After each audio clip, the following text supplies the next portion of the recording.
On a night covered with lightning, the day of awakening had arrived, and in the S-rank death lair, the oldest of existences, the first S-rank dungeon appeared on the Blue Star, and for decades, the death lair remained unconquered.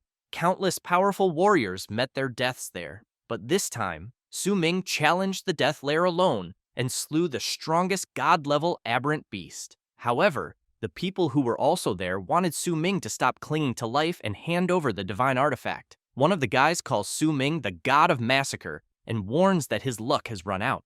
Another guy emphasizes that because Su Ming is a hero of humanity, they will give him a quick death, and that he should just say where he hid the divine artifact. Su Ming grips his sword and, while releasing power, comments that he never imagined everyone there would ambush him at the exact moment he cleared the dungeon just to steal the divine artifact. So he wants to know if that had been their plan from the beginning. Zhang Tang steps forward while equipping his powerful weapon. Then, he raises it high and asks Su Ming to hand over the divine artifact, stressing that, for the sake of their past brotherhood, he will not eliminate him. Having said that, he laughs and emphasizes that he will only destroy his powers. Su Ming also laughs and comments that he thinks he must have gone blind, because since he was 18 years old, he had always treated Zhang Tang as a brother, fighting side by side all these years that have passed. Then he says that he did not see how poisonous he truly is.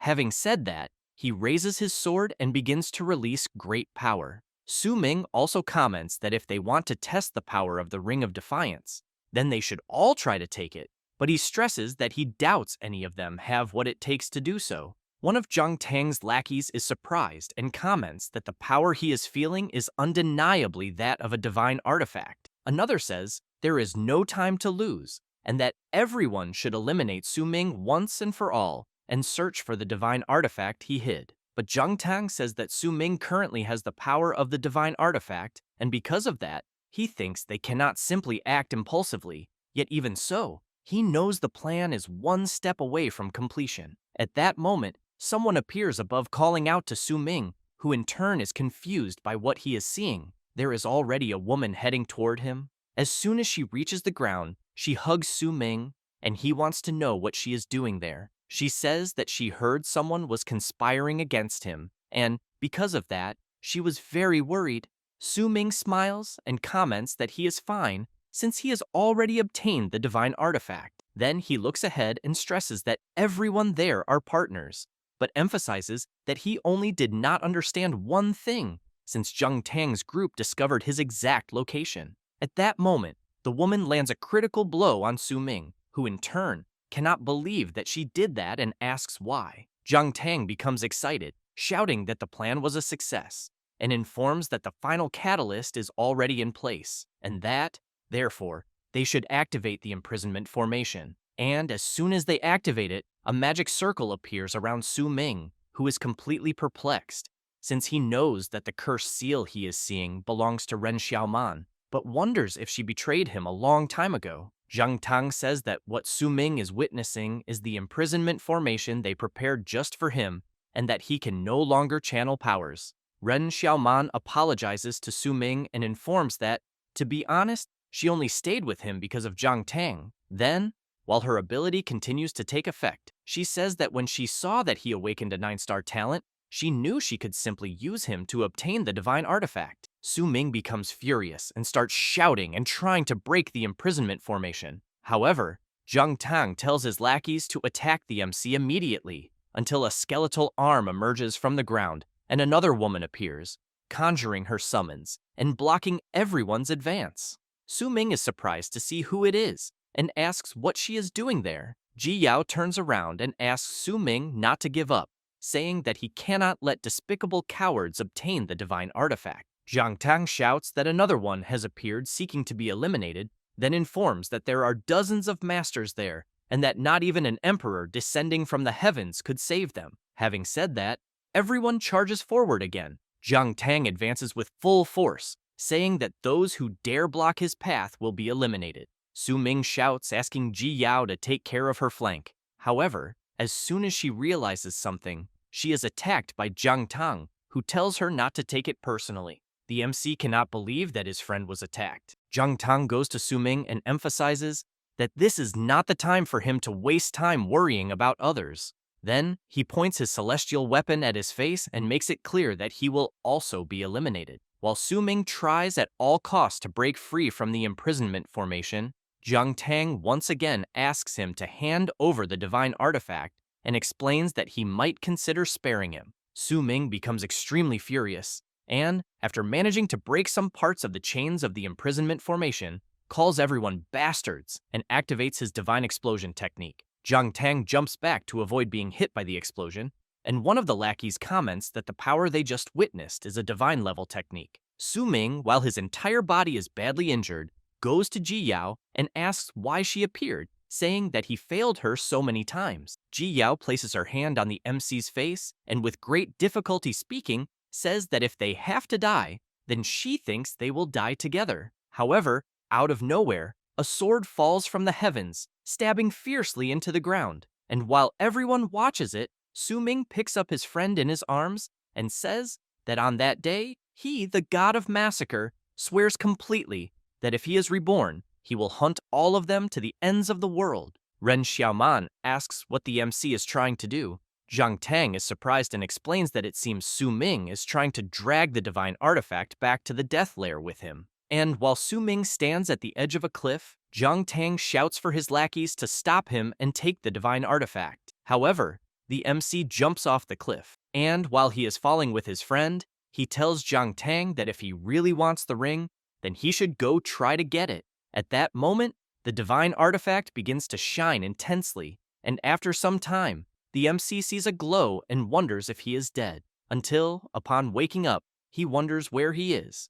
Amid many people, a guy is laughing and announcing that at the 127th awakening ceremony of the first Xuanzong Academy, the student Wang Qiang successfully changed professions, being a life-type enchanter profession with an innate 3-star attribute. The people around comment that most of the awakened at the ceremony are not combat professions. Su Ming is intrigued to learn that he is at the awakening ceremony. Then he thinks that he is feeling a familiar sensation. Next, as he looks around more carefully, he wonders if he has gone back in time to when he was 18 years old on the day of the awakening ceremony, for he clearly remembers that the student who just awakened, the chubby Wang Qiang, in his past life was also an enchanter. And he remembers well that the next to awaken should be Li Songyang, who successfully awakened the combat profession of warrior with an innate 2-star attribute, while Qian Yu failed to awaken, and Song Li successfully awakened the profession of combat mage. Thus, the person responsible for presenting the ceremony announces that the next one, the student Li Songyang, had a successful awakening and that the profession is warrior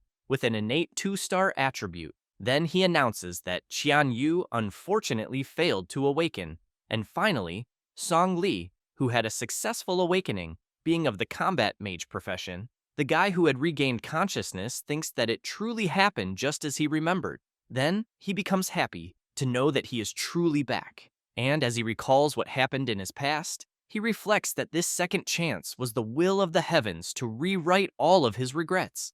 Until the students become astonished by what they are seeing. Jiang Tang is awakening a hidden combat profession, and after successfully completing the awakening, he becomes the Magic Hammer Warrior, possessing an innate attribute level of 8 stars.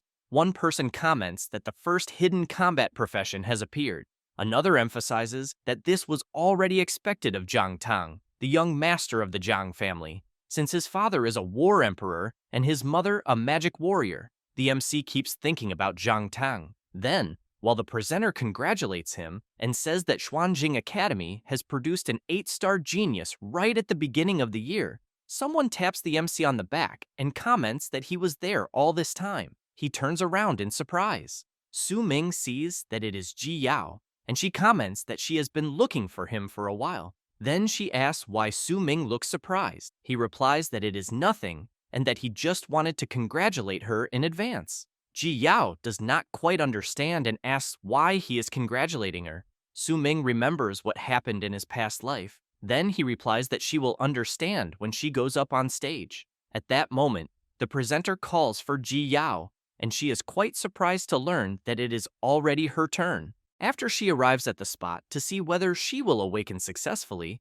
The presenter asks her to place her hand on the celestial star. As soon as she brings her hand closer, she becomes intrigued by something. The presenter becomes excited, commenting that another hidden profession has appeared. Having said that, he announces that Ji Yao has awakened a hidden combat profession, that of a necromancer, with an innate level of 7 stars. The students go crazy upon learning this and comment that the academy is extremely impressive that year. The MC smiles and thinks that it is exactly as he remembered and that next it will be his turn. Thus, the presenter calls for Su Ming. The people comment that after witnessing 2 awakenings of hidden professions, they believe a third one is impossible, in addition to knowing that Su Ming, from Class 1, is an orphan. The MC keeps in mind that in a world dominated by the awakened on Blue Star, the Dragon Country, decades ago, after the Day of Awakening, everyone who turns 18 can change professions by participating in the awakening ceremony, becoming one of the awakened who change the face of the world and possess the power to bend the rules, along with wealth and equipment capable of changing destiny. However, at the same time, they must face gigantic beasts and terrible calamities, as well as countless challenges. Su Ming, as he stands before the celestial star to see whether he will awaken or not, reflects that in his past life, as an orphan, he survived with help and scholarships, and that on the day of the awakening ceremony, he was fortunate enough to be blessed by the heavens, since a celestial phenomenon also appeared at the time. For he knew that in the end, he awakened with an innate attribute of 9 stars, the legendary profession, that of the god of slaughter. Thus, he places his hand on the celestial star and thinks that he will make everyone see him with different eyes. At that moment, the presenter begins to look extremely surprised upon seeing the type of energy, then wonders whether it will be the birth of a genius with an innate attribute of 9 stars or more. The people around are also dumbfounded and soon want to know whether it is truly possible for someone to awaken another hidden profession. Su Ming thinks that he needs to feel the runes again, but ends up becoming quite surprised and intrigued, since he is seeing the divine artifact, the divine ring of rebellion. Then, he really wants to know whether the artifact accompanied him on the journey back in time, until he becomes even more intrigued by a system screen in front of him, informing that the strongest Godslayer system has successfully bound itself, and that the system has bound a new profession to the MC. With that, the awakening is complete, and the mythical profession of the God of the Sword has been obtained. Su Ming reflects on the mythical profession of the God of the Sword that he has just obtained, and then begins to see an enormous sword-shaped form emerging from the celestial star. The presenter, extremely surprised, comments that for such a phenomenon to appear, he wonders what the hell the MC is changing professions into. One of the students comments that he thinks that if it is a combat profession, it would be quite incredible, and that if it is a life profession, it would be a complete tragedy, until another student asks if his friend is stupid because a phenomenon like the one they are witnessing could never be a life profession. Zheng Tang becomes intrigued by something and, observing Su Ming carefully, wonders why he is not moving, while Su Ming is thinking that the profession awakened this time is that of the God of the Sword and not that of the God of Slaughter, as in his past life. And, while he clicks on the golden system, he knows that it is something different from his previous life. After the MC places his fingerprint on the system, it informs that he has been identified and that the target Su Ming has been confirmed. Then it informs that the awakened profession is that of the God of the Sword and that the golden talent is the sublimation of all things. Su Ming is surprised by this golden talent, since he has in mind that this is even greater than the 9-star profession level he awakened in his past life. Thus, he smiles and thinks that if this is really the case, he believes he should surpass his past life God of Slaughter. Then he starts interacting with the system, and it informs that it will open the skill interface for Su Ming, but soon reports that no skills have been awakened. The MC cannot believe this, and begins to search like a madman through his system to see if he has at least one skill. The people around start wanting to know what Su Ming is doing there, since he seems nervous. Desperate, the MC realizes that he does not have any skills and wonders what the difference is compared to before awakening and whether the system is mocking him. Then the system informs that the MC will be receiving feedback and that it will continue to guide him. However, an error occurs, as identification of the ring is required. Su Ming becomes intrigued when he sees a ring appear in his hand, which soon begins to glow, and the system notifies that the divine ring of rebellion has been successfully identified. A huge radiance begins to emerge and grows increasingly stronger. People comment that the fluctuation is extremely intense. The person responsible for presenting the awakened, extremely surprised, asks whether the awakening is complete until he becomes completely shocked upon seeing that the MC's innate talent is an astonishing 10 stars. Thus, he informs everyone that Su Ming's profession change is to a hidden profession, that of sword controller. The students are stunned to see that the innate attribute is 10 stars, since they know that this is the talent level of the top-ranked individual. Another student comments that he thought Zhang Tang's 8-star magic hammer warrior was already terrifying, but now there is a 10-star level. The old man comments that the year they are in is truly a year of developing talents for the academy, since not only have several students with hidden professions appeared, but there is also a chosen of the heavens with a 10-star innate attribute. He also emphasizes that although the potential of the sword controller profession is not so outstanding within the swordsman category, Su Ming possesses a 10-star innate attribute talent, and he believes that he will definitely have limitless potential in the future. Then the director says that he has decided to reward the student Su Ming with a set of cultivation assistance items. And as he walks among the students, Su Ming hears various things. One of them is that someone thinks the sword controller is a waste of innate talent, since the sword controller is considered the very bottom among the swordsman category. In addition, the swordsman category is inherently a close-range profession, while the sword controller can operate both at close and long range, needing to cultivate both physical and magical attacks. And that although it can use long-range attacks, this causes the original close-range cultivation resources of the swordsman to be divided, making combat power very mediocre, being a completely weak profession. Su Ming only thinks that, in their eyes, the sword controller is just trash, until Ji Yao runs over to her friend and offers her congratulations. The MC comments that he is also very happy for her and congratulates her. Ji Yao says that all the students are talking nonsense, since she thinks that being able to awaken a 10-star talent makes Su Ming truly amazing, and that although the sword controller profession is a bit weaker in the early stages, she believes that with her friend's talent it will definitely not be a problem. He thanks her and says that he did not take the others' words seriously. Then he says that their reaction is exactly what he wanted. At that moment, the director calls for Ren Xiaoman. Zhang Tang comments that he is sure she will succeed, just like many other students. Ji Yao comments that Xiaoman is very popular, since that was already expected of the school beauty. However, upon seeing the MC leave without saying anything, she says that the ceremony is not over yet. He replies that he is not the least bit interested in the result, since he has in mind that in his past life this woman used his talent and in the end did not hesitate to betray him.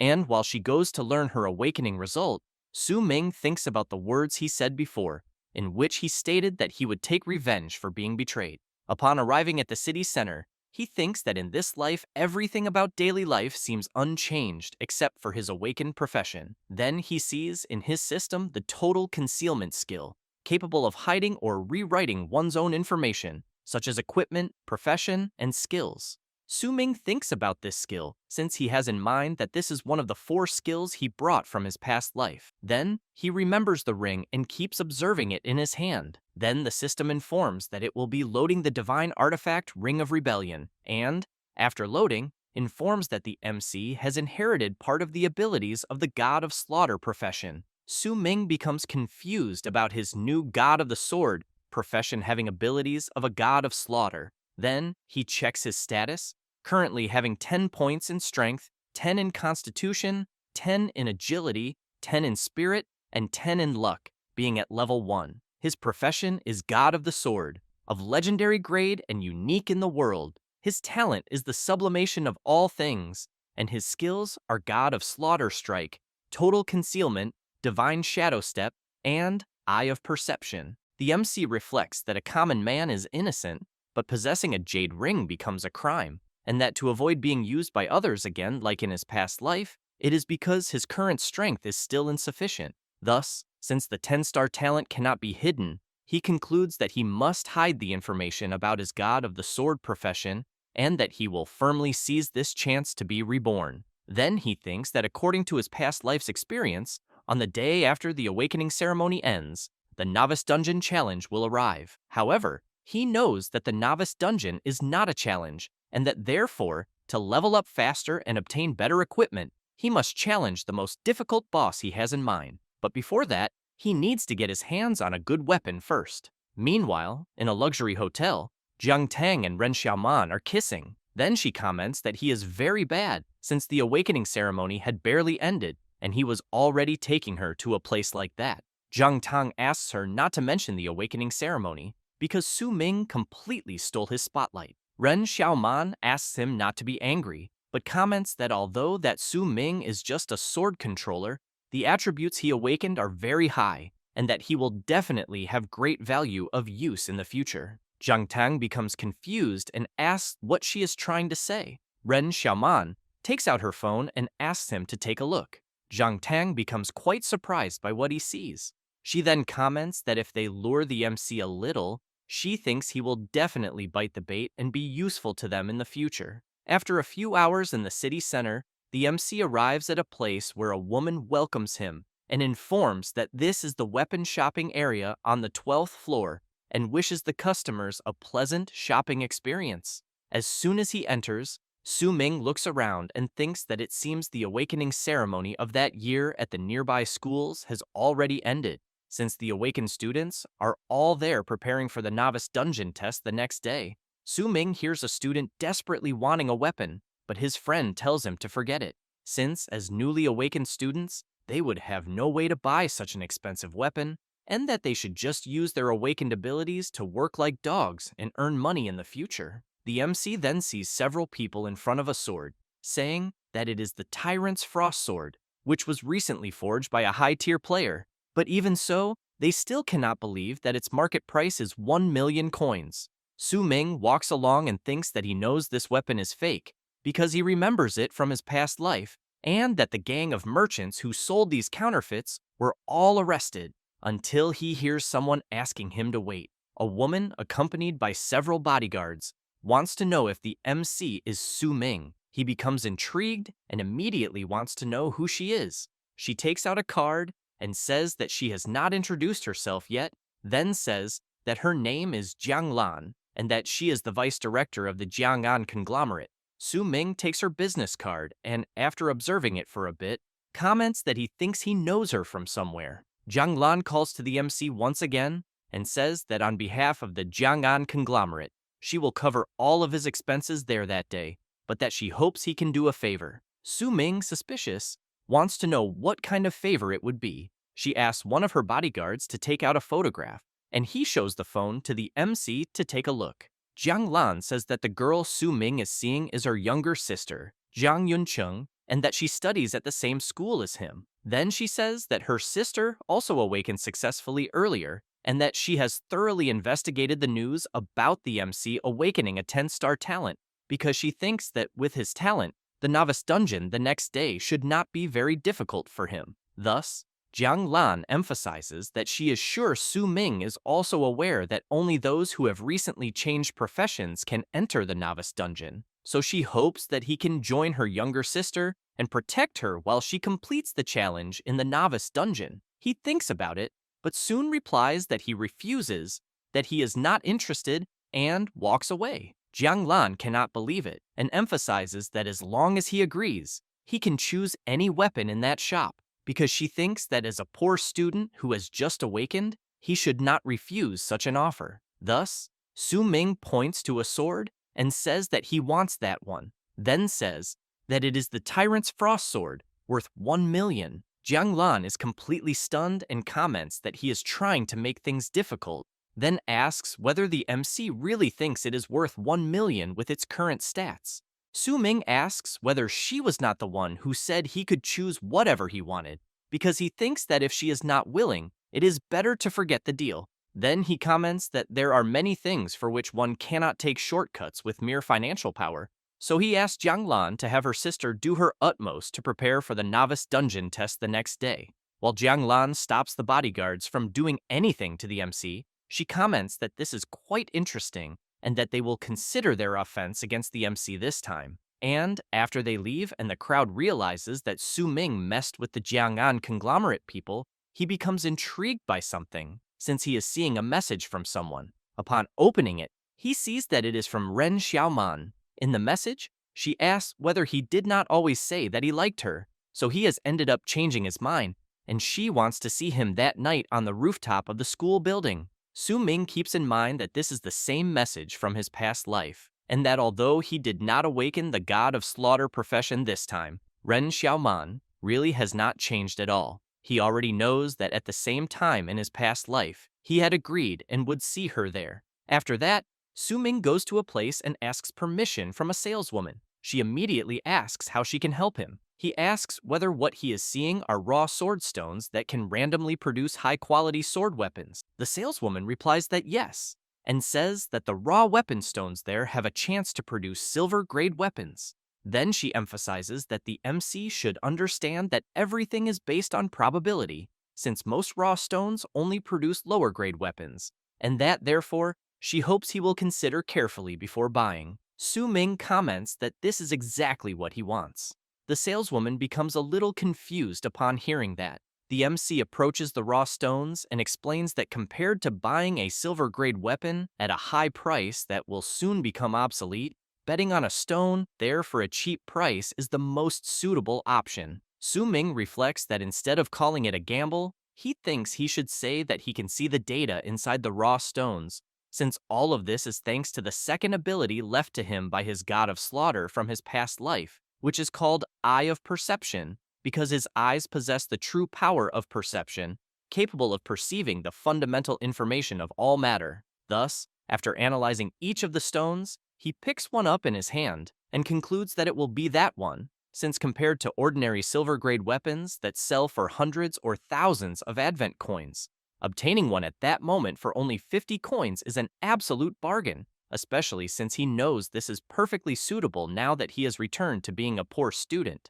At that moment, a guy appears at the door wanting to know if the MC is not the kid who just rejected the Jiang'an conglomerate. Then, more people enter the room, and a guy wants to know if what the MC has in his hands is not one of those useless raw weapon stones used for gambling on weapons. The blonde guy comments that he thought the MC was some kind of big shot with a lot of confidence, but seeing him reject a favor from a conglomerate just to mess around with useless stones, he thinks that in the end, he is just another idiot. Su Ming takes a deep breath and thinks that he knows the blonde guy and that his name is Yunqing, the spoiled brat who specialized in bullying freshmen in his past life. After reflecting on this, the MC calls out to them and asks whether they dare to bet 5,000 advent coins that he can obtain a silver-grade weapon. They look at each other for a brief moment and soon start laughing, saying that the MC really is a complete idiot. Yang Ding says that these types of raw weapon stones have a 99.99% chance of producing trash,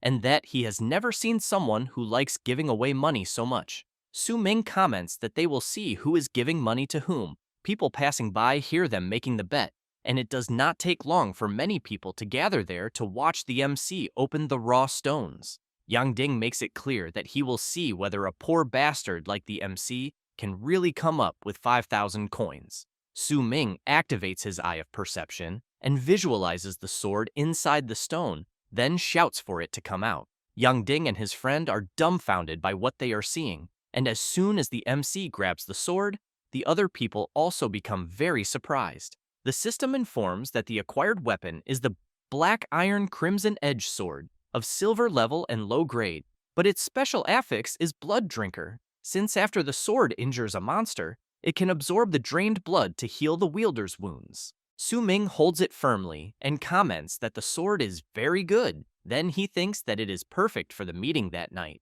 Yang Ding, still very surprised, comments that the MC was really lucky, and the MC in turn comments again that the sword is not bad, since it even has a lifesteal effect that will save him the trouble of needing a healer. Having said that, he points the tip of the sword at the blonde guy and emphasizes that a bet is a bet, and that therefore he will take Yang Ding's 5,000 advent coins. After Yang Ding transfers the amount he lost in the bet, he comments to the MC that he will remember him very well. Su Ming comments that next time he should not make bets with people so easily. The saleswoman watches the stats and comments that it has been years since someone there managed to obtain a weapon from a raw stone. The MC calls her and says that he also needs a matching scabbard, and that, if he is not mistaken, it should cost 5,000 coins. She replies yes, and asks the MC to follow her. Thus, Su Ming buys a silver-grade scabbard, whose effect is to reduce weapon durability consumption by 50%. After placing the sword inside the scabbard, the MC thinks that now, with the scabbard, he can greatly reduce the weapon's durability consumption, since he does not have sufficient funds to replace his sword at the moment. At that moment, the system asks whether the MC wants to open the hidden weapon materialization function. He replies that not yet and thinks that he will take the sword and raise it by one more grade. After a few hours, while walking through the park, Su Ming thinks that in this life, although he awakened as a god of the sword, he does not have a single usable class skill, but that in the class talent tree there is a very powerful original talent, sublimation of all things, since it can improve the quality of any loot, such as combat skills, equipment, scrolls, and others, and that any item can only be sublimated or indirectly sublimated once. Thus he knows that just by having this talent alone, it is truly worthy of the golden grade class that the god of the sword represents. And, after using sublimation of all things, the system informs that the weapon's sublimation was successful and it gained the bloodlust effect. Now the weapon's name is Zhuan Steel, bloodthirsty sword, of high-quality silver grade. The blood drinker effect causes that after the sword strikes a target, it can absorb the target's blood through attacks or contact to heal the wielder's wounds. The bloodlust effect causes that after killing a monster with the sword, all of the wielder's stats are temporarily increased by 5 points for 30 seconds. Su Ming thinks that after eliminating an enemy, he will be able to gain a temporary buff that increases all of his stats. So he decides to open the hidden weapon materialization function and concludes that now, the novice dungeon the next day will be much easier. After that, a few hours pass and night arrives. Su Ming goes to the place he had arranged to meet Ren Xiaoman and equips his sword. She soon notices his presence and, upon turning around, comments that he finally arrived, but points out that he is a bit late. However, she ends up becoming confused by what she is seeing, since Su Ming is attacking her. Ren Xiaoman screams loudly, and seeing that Su Ming merely struck the sword into the ground, really wants to know what he is doing. The MC takes a deep breath and then says that he is there for revenge, saying this while thinking about what happened in his past life. Ren Xiaoman asks what he is talking about and comments that she accepted his confession. Then she shows some messages they exchanged and comments that it was because of that she took the initiative to ask him out, and that it was he who wanted to date her. Su Ming remains silent for a moment and then says that this was in his past life. Then he thinks that she, who was recognized as the school beauty, had always been a prominent figure there, and that, as an orphan who never received attention from others while growing up, he never thought he would have the chance to interact with her, and that he also certainly never thought that on the second day after the awakening ceremony, she would take the initiative to show concern. And from that day on, he received her concern, which was the attention he had longed for his entire life. Su Ming also begins to recall the confession, the dating, the intimacy, and the interactions, and concludes that those days were the times he cherished the most. Thus, he shouts that it was all fake. Then he says that he knows everything about her dirty dealings with Zhang Tang and that she was only trying to use his talent and abilities. Ren Xiaoman is surprised, but asks the MC not to dare speak nonsense. Su Ming comments that she knows very well whether he is talking nonsense or not, and that the beautiful and graceful Ren Xiaoman everyone sees is a lie, and that in reality, she is just a vain, despicable, shameless bitch. Ren Xiaoman becomes furious and shouts, wanting to know what he knows. Then she calls him an orphan and makes it clear that if his talent were not worth something, he would not even have the chance to speak to anyone, and that she will not let him get away after daring to call her a bitch. Su Ming tells her to go ahead, but says that he fears she should be more concerned about how her story with Zhang Tang will affect the pure and innocent image she has. Ren Xiaoman becomes even more furious, grabs the MC's sword, and as she lunges at him, Su-ming comments that things are happening exactly as in his past life. She becomes confused when she sees a red glow around the sword. Su-ming comments that apparently she really likes sneak attacks, since he was already expecting this. Thus, he activates the sword's blood drinker ability, since after the sword locks onto a target, it can absorb the target's blood through attacks or contact to heal the wielder's wounds. As the sword's power rushes toward her, the MC says that the trap was set for her from the very beginning when he made her the target. Ren Xiaoman is struck squarely in the face, and she screams loudly in pain. Then she screams, saying that her beautiful face has been disfigured. Su-ming comments that she ended up doing that to herself. Then he makes it clear that at that moment, it is the time for his revenge, and that he will have Zhang Tang eliminate her. However, he begins to recall some moments with her in his past life. Because of that, he unequips his sword, and, as he leaves, and she trembles on the ground, asks Ren Xiaoman to go back and tell Zhang Tang that he is welcome to come settle accounts, and that she should consider the cut she received as something caused by him. Before leaving, Su-ming thinks that this cut also severed that concern he once cherished. At that same moment, the MC receives a message asking him to accept the gift. The gift in question is a marrow strengthening pill, a combat gear package, and 10,000 Advent coins. The gift was sent by Director Wang, who also left a message saying that the gift is a newbie package exclusively for the MC, since he possesses a 10-star talent, and that he hopes he can make good use of the gift and achieve excellent results in the Novice dungeon. After that, on the next day at 6 in the morning, Su-ming is observing the marrow strengthening pill that the director gave him and thinks that the old man is quite generous. And as soon as he consumes it, he thinks that perhaps the old man feels pity that he awakened a 10-star talent only to take the sword controller class and wants to help compensate for that. The system informs that the Constitution attribute has gained an increase of 10 points and an additional 100 experience points. With that, Su-ming is promoted to a level 2 class holder and gains 10 free attribute points. Then the system congratulates the MC for reaching level 2. Su-ming is now at level 2 with some attributes increased. And because of that, the passive talent origin sword body is activated, where the heart is the source, a natural sword intent, and Su-ming can learn all sword type skills, ignoring all restrictions. Thus, the MC thinks that this was already expected from his 10-star golden talent, since he can learn a new talent as early as level 2. Then he becomes confident and reflects that he can hardly wait to show everyone what he has in the Novice dungeon later. After that, in the Novice dungeon area of the first Xuanzong Academy, some students begin to arrive, and the MC does not like this very much, since they are calling him to form a team. Su-ming wonders whether this bunch of people were not belittling his class the day before, then apologizes to everyone and says that he already has his team. Ji Yao hears this and immediately becomes anxious, wanting to know if he really already has a team. Then she says that she arrived early, hoping to be the first to form a team with him. Su-ming looks to the side and softly tells her that it is not true. Then he explains that what he is challenging is not for ordinary contribution rewards, and that if she formed a team with him, he would be worried that she might get hurt. Having said that, he emphasizes that he plans to challenge everything alone. She is surprised and comments that she understands.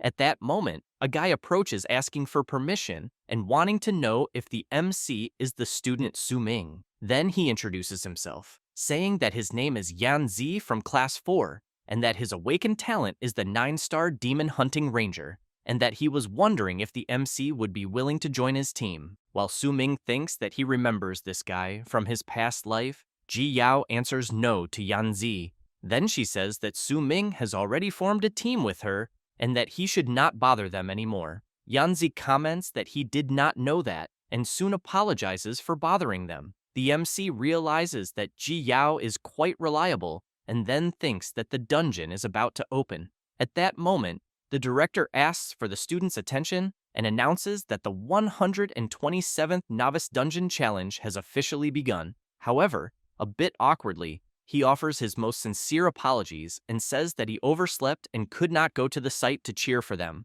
and that he can only do a live broadcast from his home to explain the rules of the Novice Dungeon to them. He explains that the one-day Novice Dungeon Challenge is a trial that the newly awakened of that year must go through, and that each student has already been registered, so they can be identified as soon as they enter the dungeon. He also explains that inside the dungeon, each challenger will gain points and settlement rewards based on their individual contributions in the challenges, and that to ensure a high survival rate, he thinks it is better for them to challenge the dungeon in teams, and that they only need to complete the dungeon challenge within the day to finish the first dungeon challenge of their lives after awakening. Then he calls to them once again and comments that the moment that decides their fate has arrived. At that moment, Ji Yao notices that Su Ming has disappeared. The director comments that he does not want to delay them any longer and announces that the dungeon is officially open. As soon as the director finishes saying this, something happens at the entrance, and the students begin wondering if someone has already entered. Others comment that they also saw someone entering and that it was the 10-star student, Su Ming. Already inside the dungeon, the MC thinks that this novice dungeon seems very familiar because it suddenly makes him nostalgic, since back then, he was both afraid and excited, recklessly running around just to gain more contribution points. At that moment, a voice announces to the new class holders of Blue Star that the multiversal massacre is about to begin, and that the place there is full of danger and opportunity. Then it informs them that to leave there and receive the rewards, in addition to obtaining sufficient contribution value by killing the regular boss.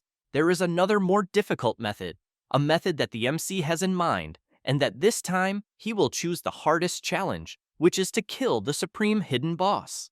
After that, in some part of the F-level Raging Tide Forest, Su Ming passes through the portal and, upon looking around, reflects that the novice dungeon map is random every year, and that the place is a completely different map from when he was in the same dungeon in his past life. In addition, all dungeon portal spawn points are random, so he knows that route planning is different for each challenger, and that the monsters he may encounter in the dungeon are also different.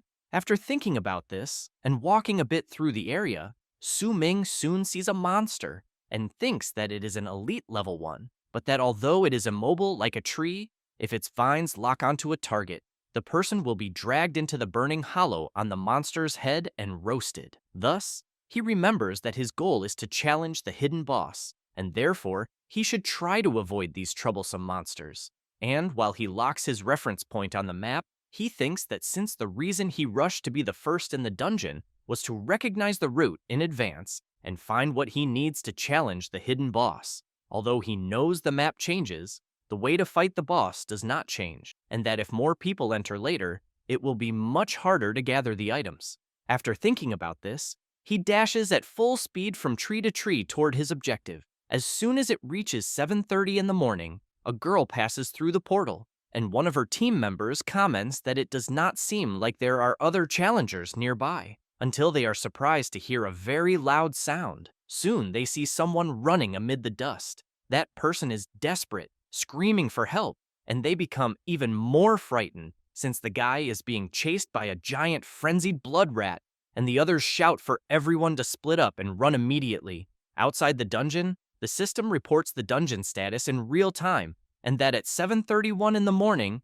3 challengers were gnawed to death by a frenzied blood rat, and that the strongest among them was a 6-star talent awakened, Li Dabiao. Ji Yao, very surprised, comments that she has not even formed a team yet, and challengers are already being eliminated inside the dungeon. Meanwhile, inside the dungeon, the girl from before is running desperately, and soon realizes that she ended up separating from her friends.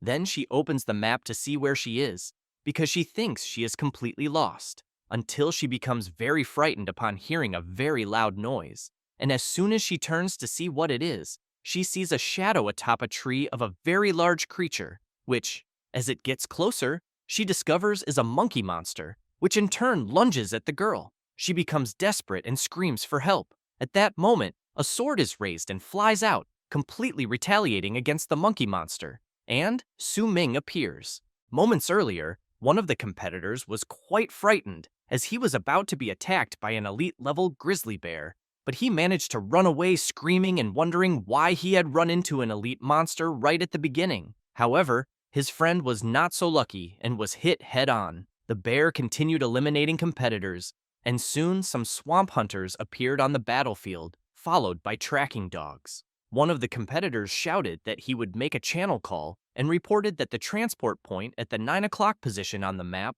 was surrounded by monsters and requested immediate support.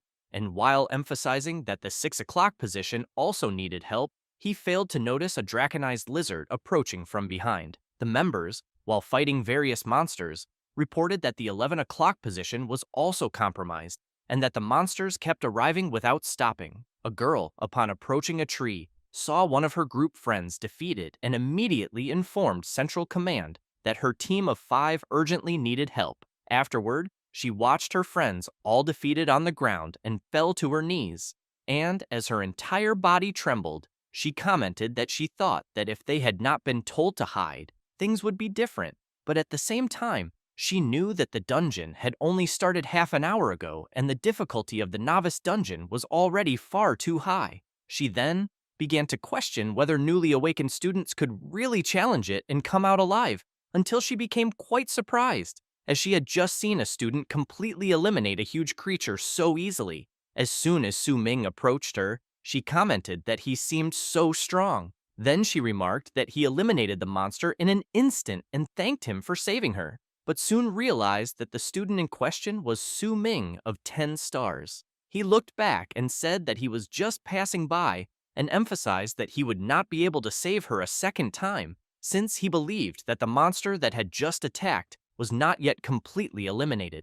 She became very frightened, wondering what he meant. However, she ran off desperately, shouting that she would go after reinforcements for him and hoping that he could hold on. Su Ming activated his Eye of Perception and saw that the monster was a level 3 mutant monkey king and that the creature's ability was Slap. Thus, he concluded that it was no wonder the creature could survive continuous attacks from his silver-grade weapon in the rank F dungeon there. The Monkey King, as soon as it recovered from the attacks, charged at the MC, who was forced to retreat and thought that the creature's speed was not bad at all, but considered it would be a great opportunity for a contest, and recalled the abilities he had inherited from his past life. He activated the third inherited ability, Divine Shadow Step, an acceleration movement technique that increases speed by 50%, and at the moment it was activated, the MC became immune to all physical, magical, and spiritual attacks, and could not be targeted,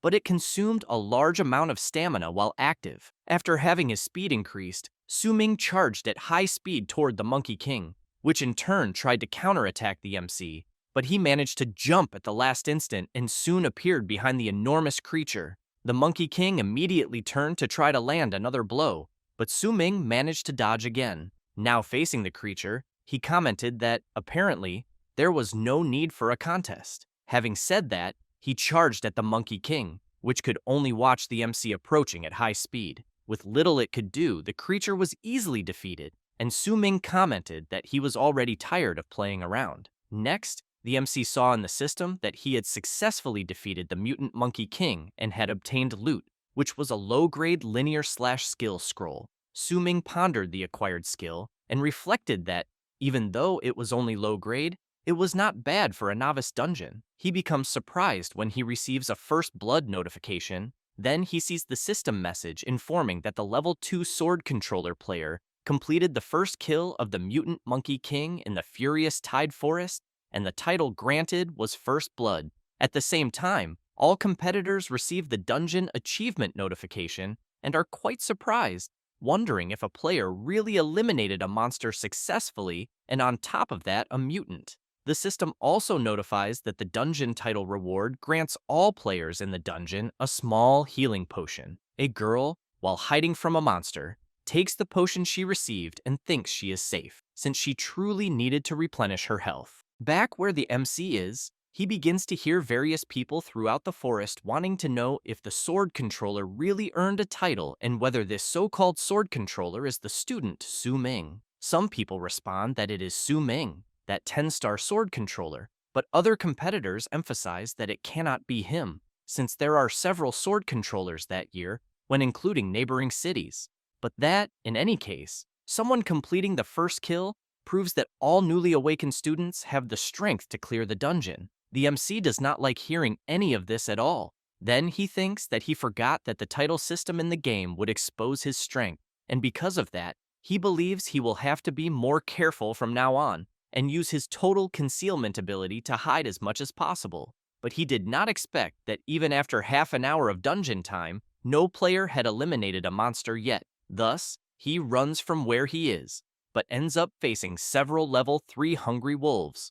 Su Ming thinks this is perfect, since he has in mind that the wolf is one of the 3 classic mobs for novice leveling. So he believes he can test his new sword attack skill that he bought, especially because he knows he used his talent ability, All Things Sublimation, before to improve the low-grade linear/skill scroll he obtained by eliminating the mutant monkey. His system soon informs him that the All Things Sublimation ability was activated and a new ability was obtained, which is Sword Unsheathing Slash, in which it is necessary to sheath the sword, focus the mind, and attack in a single strike. The wolves begin to howl and move even closer to the MC, who in turn wastes no time and tests his new ability, delivering a slash that goes straight toward the creatures. After eliminating the first hungry wolf and gaining experience points, the MC continues eliminating all of them, always gaining several experience points. After eliminating them all with his new ability, the system congratulates Su Ming, as he managed to gain enough experience points to reach level 9, in addition to obtaining the title Hungry Wolf Legend. Next, he looks around and thinks that, using the property of Sword Unsheathing Slash, which allows long-range attacks, he can farm all the low-level hungry wolves. Then he sheaths the sword and reflects that the energy generated accumulated over a certain period of time can be quite efficient. Thus, he concentrates even more, and, upon quickly unsheathing the sword, delivers another slash that goes toward the remaining hungry wolves. However, something blocks the attack, which leaves the MC quite surprised, since an enormous creature has just appeared and repelled his attack as if it were nothing. The creature that just appeared is the level 10 Wolf King. Some moments earlier, after some groups formed to enter the novice dungeon, Ji Yao was excited about the group that had entered, and as soon as they passed through the portal, they were already engaged in a terrible battle against several monsters. One of the members grips the sword firmly and delivers an attack against one of the creatures, while some members are lying on the ground. After defeating the monster, the group members begin to receive shared experience, and soon the system informs them that they successfully defeated a mutant field rat, and everyone becomes excited, shouting that they finally eliminated a special monster, while one of them advanced to level 2. Another member of the group was surprised, as another notification had arrived about a player obtaining a first blood on a leader monster. However, upon realizing that the player was from the fisherman class, everyone became curious about what the hell that meant, especially being at level 9. 10 minutes earlier, while the MC was fighting the Wolf King, the creature was at half health. Su Ming launches another attack at the creature's back and prepares himself again. Then he leaps, saying that the creature should not think that just because it is a Wolf King, it is a big deal. Having said that, he prepares his attack and delivers it, striking the Wolf King head-on. The system congratulates Su Ming for eliminating the Silverback Wolf King and informs that he obtained 500 experience points, in addition to reaching level 10, gaining 145 points in Sword Unsheathing, Slash Proficiency, 100 points in Swift Thunder, Sword Art Proficiency, and the loot obtained was the Iron-Cutting Clawbone and the Wolf King's Heart. In another area of the dungeon, a blonde boy is trying to eliminate one of the creatures, until he comments that he spent a tremendous amount of effort and finally dealt with the pack of hungry wolves. One of his friends comments that, luckily, the attack boost scroll rewarded by the dungeon title arrived in time, so he thinks that if it were not for that, they probably would have been eliminated. Yunqing becomes irritated upon hearing about the level 9 fisherman and says that there must be some problem with the novice dungeon, as he wants to know how a life skill master could reach level 9 so quickly, since he thinks this is practically mocking them, the players. Having said that, he slams his sword hard onto the ground and then comments that the damage of his broken novice cleaver is very low, and that if he had not been tricked and lost money to the MC at the weapon shop that time, he could at least have obtained a silver-grade weapon. The shaved head guy laughs and says that Su Ming is way too lucky, which makes Yang Ding furious upon hearing it, and he soon shouts for his friends to shut up, especially since he was the one who tanked the damage the whole time and still shared experience with them. And after eliminating so many wolves, he only reached level 2. And as soon as he thinks about the MC, he comments that he is extremely angry, but that he does not know whether he has already entered the dungeon, because if he encounters him, he swears he will destroy him and vent all his anger. Yang Ding's friends ask him not to get angry, since everyone there reached level 2, and because of that, they think that if they continue farming hungry wolves, it will become even easier. Meanwhile, the MC is standing still observing his system, as it is informing him that a primary class change task is being triggered and that the content of the task is randomly selected based on the MC's real situation. Su Ming knows that in this life the first class change task is still triggered at level 10, and that the most important thing is that the opportunity has arrived, since in his past life, when he reached level 10, it was already after he had left the novice dungeon. Therefore, the first class change task, randomly updated, corresponded to an E-rank dungeon of higher difficulty that he was challenging at that time, but he knew that during that period, he could not complete a challenge of the same level no matter what, and even had to spend a good amount of time grinding up to level 15 before returning to complete the first class change task. And because of that, in the end, it greatly reduced the benefits of the rewards he received from the first class change task. However, he believes that this time it will be different because he leveled up to 10 while still inside the novice dungeon, and due to that, he believes things can be different. At that moment, the system congratulates the MC for triggering the first class change task, which is to eliminate the Guardian of the Red Rock Cave, a powerful elite monster. The Red Rock Cave is located within the Furious Tide Forest. Su Ming, upon seeing that the task is indeed within the novice dungeon, thinks that this makes everything much easier, since he knows that next he only needs to add all the points gained upon leveling up into agility, and thus concludes that this first class change task is already in the bag. As soon as he applies the agility points, the system congratulates him once again, but now for breaking the barrier of 100 points in the agility attribute. So he obtained the skill Sword Martial Master, which is a passive skill in which the MC can equip sword-type weapons of any level, ignoring all requirements. Meanwhile, in Xuanjing City, at the First Academy, and in the meeting room, the person in charge of IT is informing the director that the ranking list of novice dungeon data for those with strong talents in neighboring cities has been released. The director comments that, apparently, some are missing from the statistics, so he wants to know where Su Ming is, the one in whom he had great hopes. The director is informed that no one is missing, and that everything he is seeing is the data returned from the dungeon. Next, the person informing the director emphasizes that at 8 o'clock, the first blood title data from the dungeon showed that it was a sword controller, so he assumes it must be the student Su Ming, whom the director cares about. The director, in turn, begins to wonder whether it was really just the first blood title. Then he comments that, although the MC's class is sword controller, he was born with full 10-star attributes. And in addition, he was given a novice gift pack, and therefore, even if he lacks skills, he thinks he should be able to eliminate some monsters using brute force alone, so he wants to know how he cannot even be in the top 500.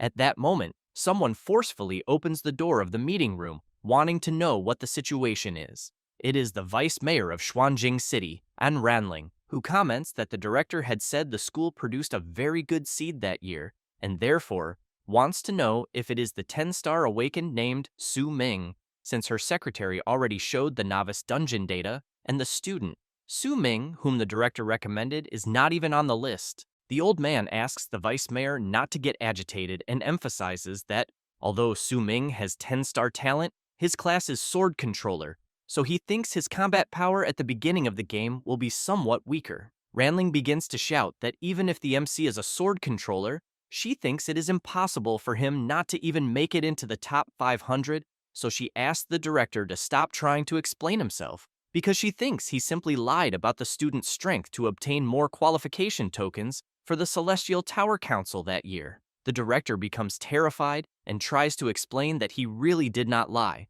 but the vice mayor continues saying that Based on the current data she has, the director's school only has Yan Zi with 9-star talent, hidden class, demon hunting ranger, currently in second place on the leaderboard, so she thinks he is the best candidate to compete with the genius from the neighboring city that year. Ranling also comments that there is another one she knows, Zhang Tang, the legitimate son of the Zhang family, who has the hidden class magic hammer warrior, 8 in 8 stars and currently ranked 4th, with great potential. Therefore, she makes it clear that at the moment, she can only give 2 qualification tokens to the director for the Celestial Tower Council. Wang asks whether all schools should not receive 3 tokens as in previous years. Ranling leaves, saying that no one told the Director's Academy to finish last in recent years, then emphasizes that if they finish last again, next year, they will not even have slots to enter the Celestial Tower Council. The old man asks what if the students achieve good results later.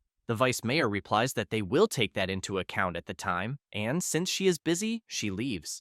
After she leaves, the director and the others in the room remain silent, but as soon as he looks at the qualification tokens, he comments that the Celestial Tower Council is an important means to accept tasks, obtain rewards, and improve strength, and therefore the Academy cannot lose the qualification to enter the Celestial Tower Council. However, he originally thought that with a 10-star awakened student, they could secure 1 more token, and in the end, they ended up with 1 less. Thus, the director hopes that Su Ming will give his best and not disappoint him. Meanwhile, the MC has just arrived at the entrance of the Red Rock Cave. He sees that the map indicates the task is there, and that, fortunately, he did not encounter any troublesome, small monsters along the way, and after entering the cave, he knows that he did not visit the place he is in during his past life, so he does not know what monsters might appear, until he hears a loud noise. A gold-digging goblin appears and stares at the MC,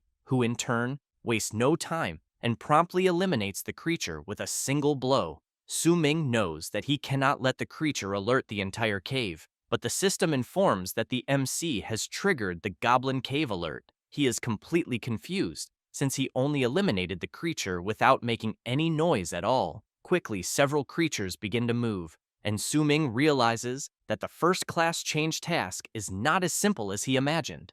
As soon as several monsters appear in front of him, the system warns that the goblins inside the Red Rock Cave will launch a fierce attack against the MC. While eliminating some of them, the MC knows that the goblin mode is a type of self-indulgent lifestyle that deviates from social norms and lacks guilt, manifesting as laziness, sloppiness, or greedy behavior. But even so, having no other alternative, he continues fighting non-stop. However, he soon has to run, because he knows that although their level is not high, they win by sheer numbers, and when he looks at his sword, he does not know if its durability will hold up, until he notices something and sees an enormous creature about to deliver a powerful blow. Su Ming jumps at the last instant to avoid being hit, but the goblins soon prepare arrows to attack Su Ming while he is in the air, and as soon as the creatures begin firing the arrows, the MC tries to deflect them with his sword, but because there are so many arrows,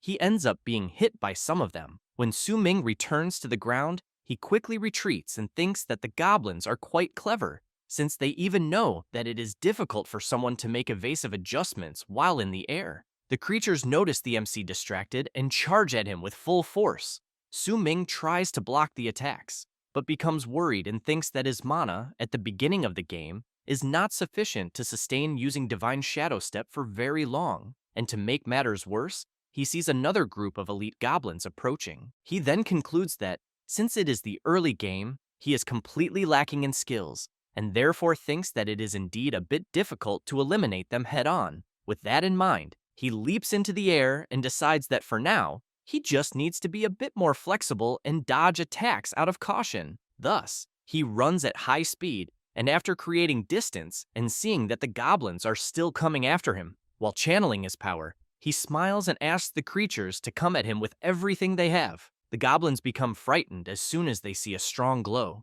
After channeling his power, Su Ming activates the sword unsheathing slash skill and delivers his powerful attack. The goblins cannot even attempt to defend themselves and are completely defeated. Su Ming continues advancing, thinking that as long as he secures the advantage of height, he knows there will be no problems. As he delivers another linear slash, he thinks that he will be able to make maximum use of his sword unsheathing slash. After some time eliminating goblins, the MC stops in front of the elite grade goblin captain and comments that, apparently, only it is left. Meanwhile, outside the Red Rock Cave, one of Yang Ding's friends is hiding and, looking at the cave entrance, comments that when he was exploring the path, he heard sounds of fighting coming from inside the cave ahead. Yang Ding tells his friend not to be ridiculous, since the system description informs that the area ahead has monsters of level 7 and above, so he wants to know who would dare challenge the interior of the cave. The bald man emphasizes that he really did hear sounds of fighting coming from inside. At that moment, the blonde boy is surprised by something and then comments that, apparently, someone is coming out of the cave. The shaved head guy wants to know who dares to farm monsters there at that moment. Yang Ding becomes even more surprised since he sees that it is the MC, the guy who won the bet at the weapon shop. Su Ming looks at his system and thinks that the first-class change mission was quite interesting but also very dangerous, until he notices something. Yang Ding is charging at him with full force. Su Ming dodges the first attack, which leaves the blonde boy quite surprised, but he soon shouts for his friends to surround the MC and not let him escape. After being surrounded, Su Ming makes it clear that he was not planning to run away at all. Yang Ding comments that Su Ming caused him a huge loss a few days ago, and that the MC can only blame himself for having the bad luck of running into him there. The MC finds this strange and soon wants to know who they are. The blonde boy cannot believe this, and the shaved head guy comments that Su Ming completely forgot about them. Yang Ding becomes furious and shouts that the MC really forgot about winning 5,000 Advent coins. Having said that, he charges together with his friends. Su Ming smiles, equips his sword, and says that he will test his new skill. Then he activates sword control, and controlling his weapon, begins to unleash multiple slashes at everyone. Yang Ding's group falls to the ground and starts screaming in pain. Su Ming thinks that his sword control was a total success, so he continues controlling it, and the blonde boy wants to know how sword control is possible and how such a thing can exist. Su Ming raises the sword very high, while the blonde boy comments that the skill he is seeing requires a sword master to be at the intermediate stages to learn. The MC has in mind that the sword control skill is an ability he obtained from a silver grade skill scroll dropped after eliminating the goblin captain, which was upgraded to a gold grade skill scroll using his all things sublimation talent, and that, when he opened it randomly, he did not expect to obtain the sword control skill, which fits so perfectly. In this way, he knows that when the news spreads, they will be even more certain that he is of the sword controller class. However, the most important thing was that after eliminating the goblins and completing the Red Rock Cave, he obtained the hidden location blueprint of the final chest of the first-class change mission. And as soon as he opened the hidden blueprint, he was quite surprised, since the system informed that the coordinates of the hidden treasure were Red Rock Cave Part 2. Su Ming became even more confused when he saw the mission subtitle, which was Goblin Trade and Life. Later, in another area of the forest, the group of girls was excited after finishing eliminating the monsters. One of the girls comments that they finally cleared the mobs in that area together and soon wants to know who said that an all-girl team could not survive. But she knows that they all need to thank the 7-Star Awakened for carrying them, and that they also need to divide the loot. While one of the girls goes to check what the monsters drop, the blonde girl looks back and asks her friend if she is okay, and if she is tired, and the girl replies that everything is fine. At that moment, the 7-Star Awakened becomes surprised and soon wants to know where the girl who went to check the drops is, until she becomes frightened upon hearing a scream. Then, she looks to one side, looks to the other, and desperately wants to know where the other girl went, since she had only said that she would check the drops so they could divide them. Then she decides to go to where the monsters were and sees that there is nothing on the ground. Extremely frightened, she wants to know how this is possible, until she lets out a loud scream that can be heard from very far away. Meanwhile, the MC is observing through the system the lifestyle of goblins, who usually inhabit dark and damp places such as caves, underground tunnels, deep forests, or ruins, and, fearing strong light, these locations help them hide from natural enemies and facilitate ambushes and attacks. In addition, goblins generally live in groups, forming small tribes or clans, and each group is led by a chief or elder. Under the chief's command are warriors, craftsmen, hunters, and shamans, each with specific duties, and the division of labor is clear, with an emphasis on group cooperation. Su Ming also sees that, even in hostile environments, goblins use any means necessary to loot female creatures of any species in order to maintain their birth rate. In reproductive cycles, female goblins usually have a gestation period of only 1 to 3 months, far exceeding the reproductive efficiency of normal creatures. As for early sexual maturity, young goblins reach adulthood 1 to 2 years after birth and can participate in reproduction, forming a rapid cycle of reproducing, maturing, and reproducing again. The MC cannot believe the bizarre information about goblins until he sees the location of his mission on his map and wonders if it is really there, since he remembers that in the previous mission there was an entrance to a cave, but where he is now, there are only trees. He then looks around and questions whether the coordinates could be wrong until he hears a noise amid the mist, and, with the eye of perception activated, manages to see a small creature. Su Ming laughs and thinks that he now understands why it is called Red Rock Cave Part 2, because people naturally assumed it was also in a cave in the mountain, but in reality,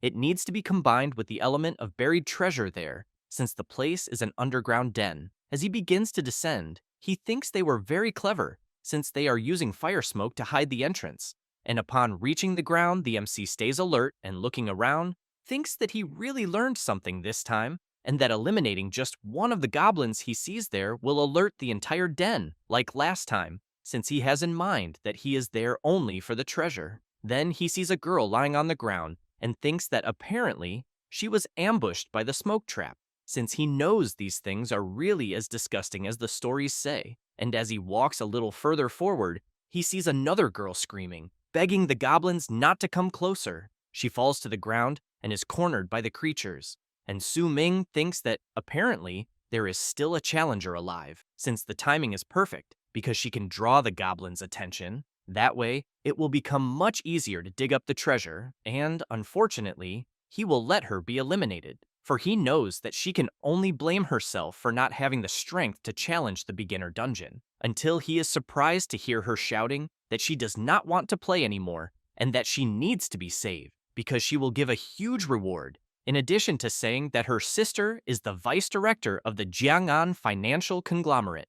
At that moment, the goblins rush toward the girl and she begins to scream desperately. Therefore, Su Ming controls his sword and makes it plunge forcefully into the ground, drawing the goblin's attention. Next, he leaps up and activates sword control. The sword begins to leave its sheath, releasing a strong light, and the MC activates the plundering slash, making the light even more intense, dazzling the goblins. As they run away, Su Ming thinks about the goblins' lifestyle, and that he will exploit their weakness against light, because the energy released when the plundering slash is unsheathed comes with an intense glow, and as long as he does not eliminate a single goblin, he thinks he will be fine. At that moment, the girl falls to the ground and soon comments that she no longer has the strength to run. Su Ming stays alert, thinking that he cannot alert the other goblins in the den, and, upon noticing that the creatures are no longer chasing them, concludes that it is exactly as he had thought. Jiang Yunqing thanks the MC for saving her and introduces herself. Su Ming thinks that she really is the girl from that photo that was shown when he was at the weapon shop. Therefore, he tells Yunqing not to thank him as he was just passing by. She asks him to wait a moment and says that when she logs out of the game, she will give him a huge reward. The MC starts to leave and tells her to talk about that if she manages to stay alive. Yunqing runs after him, asking him not to leave her behind. Su Ming tells her not to follow him and emphasizes that he has already saved her once more and that, judging by her strength, he thinks she will only get in his way. Then he is surprised by something that has just appeared in his system, as it is showing that the treasure is very close by. As he digs a little, he comments that apparently the goblins that were following him still have not appeared. Yunqing replies that they have not and emphasizes that she checked carefully. It does not take long for the MC to find the treasure, and he soon thinks that the biggest drop of that dungeon level is a random silver quality lottery chest, and that because of that, he will use his all things sublimation talent to improve the quality of the chest. As soon as he does this, Yunqing looks to the side when she sees a strong light and is completely impressed, since she is seeing in the MC's hand a low-grade gold lottery chest. Su Ming keeps in mind that, as the name itself indicates, lottery chests have a high probability of randomly drawing higher-tier items, skill books, or equipment, and, as the chest begins to open, both of them become curious to know what will be drawn. It does not take long, and the system congratulates the MC and informs him that he obtained the Shadow Flow set and the Soul Healer skill scroll. Su Ming is stunned, commenting that he worked so hard on the first-class change mission for that extra reward and only got this. He knows that the Shadow Flow set even seems decent, but he wants to know what the hell this platinum-grade Soul Healer skill scroll is, which exceeded expectations since it does not match his class at all. A little embarrassed, Yunqing asks if it is not because she is there, then says that her awakened class is a 7-star soul healer, which leaves the MC even more stunned. Right after that, he sees that Yunqing has joined his party and that he has become the party leader. Meanwhile, around 9 o'clock in the dungeon, a player is eliminating several others to complete his first-class change mission. With only a few players remaining, he smiles and, amid several eliminated players around him, makes it clear that the weak have only one path, elimination, and soon calls for the next one. Ji Yao gets ready and summons her skeleton. After that, some time passes, and Ji Yao is trying to escape from the player who is following her. She starts climbing a rock and keeps hoping not to be found. The player gets very close to her but cannot find her, until Ji Yao unintentionally makes noise by stepping on some stones, which soon draws the player's attention, and he leaps toward her. Ji Yao jumps backward to avoid being hit by the attack, but ends up suffering some cuts on her arm. The player comments that he never expected that she, a little chicken, could last so long against his hunt. Then he emphasizes that she has already wasted a good part of his time, and because of that, he needs to praise her, since for a girl, he thinks she truly has skill, and that apparently the Xuanjing Academy is not completely full of trash after all. Ji Yao asks why, since his uniform clearly shows that he is a student of the Wujing Academy from the neighboring city of Wuyang. Ji Yao also wants to know why he is in the beginner dungeon of her region to eliminate innocents. He laughs and replies that it is not for any special reason, but because his level 10 first-class change mission ended up assigning him this task, in which he needs to eliminate 50 players. Ji Yao is surprised to hear this, and the player continues by saying that with a mission like this, he cannot simply go around eliminating everyone in the dungeon region of his own city, and therefore had no choice but to fly to the beginner dungeon of her region in his private jet and eliminate everyone he finds.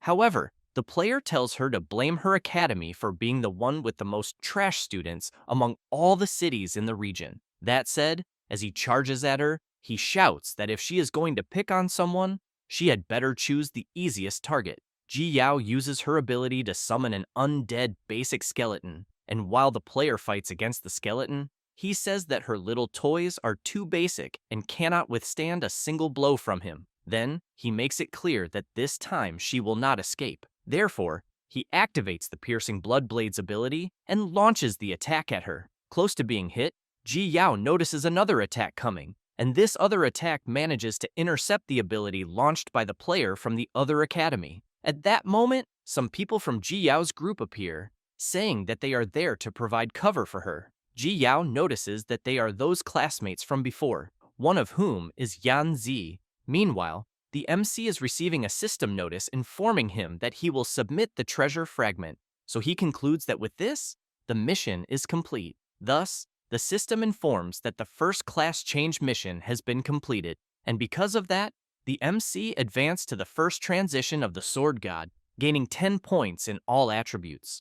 In addition, the Origin Sword body talent had its effect increased, the power of sword techniques increased by 2 times, the speed of sword techniques also increased by 2 times, and finally, with the proficiency gain of sword techniques increased by 3 times. Su Ming thinks that now he has even better chances to challenge the hidden boss of the dungeon he is in. Yunqing is impressed by something on her system, and the MC looks to the side to see what it is about. Yunqing receives a notice that the Soul Healer skill scroll was successfully used, and the obtained skill was Soul Surge, a platinum-level skill that consumes soul power to be activated, and when active, all party members gain 200% increased experience. Su Ming immediately goes to her system screen to check it, and, as soon as he sees it, cannot believe the amount of experience increase percentage that the skill will grant. Then, while observing her, he thinks that she randomly drew a god-tier leveling skill and, because of that, knows that her luck is very good. Thus, he soon gets an idea and stares at her even more. Then he points his finger at Yunqing and says that he changed his mind, emphasizing that earlier she asked him to help her clear the dungeon, and that, because of that, he thinks he will help her. While she gets excited, saying that the mercenaries her sister hired were all eliminated in the Goblin Den, and that with him, someone who soloed the Goblin Den while bringing her along, she thinks she will certainly be safer. Su Ming takes a deep breath and thinks that he really does not like this type of rich young woman who buys shortcuts with money, but for the sake of that skill, he thinks he will have no other choice. Then, he is surprised, as he is seeing a message from Ji Yao.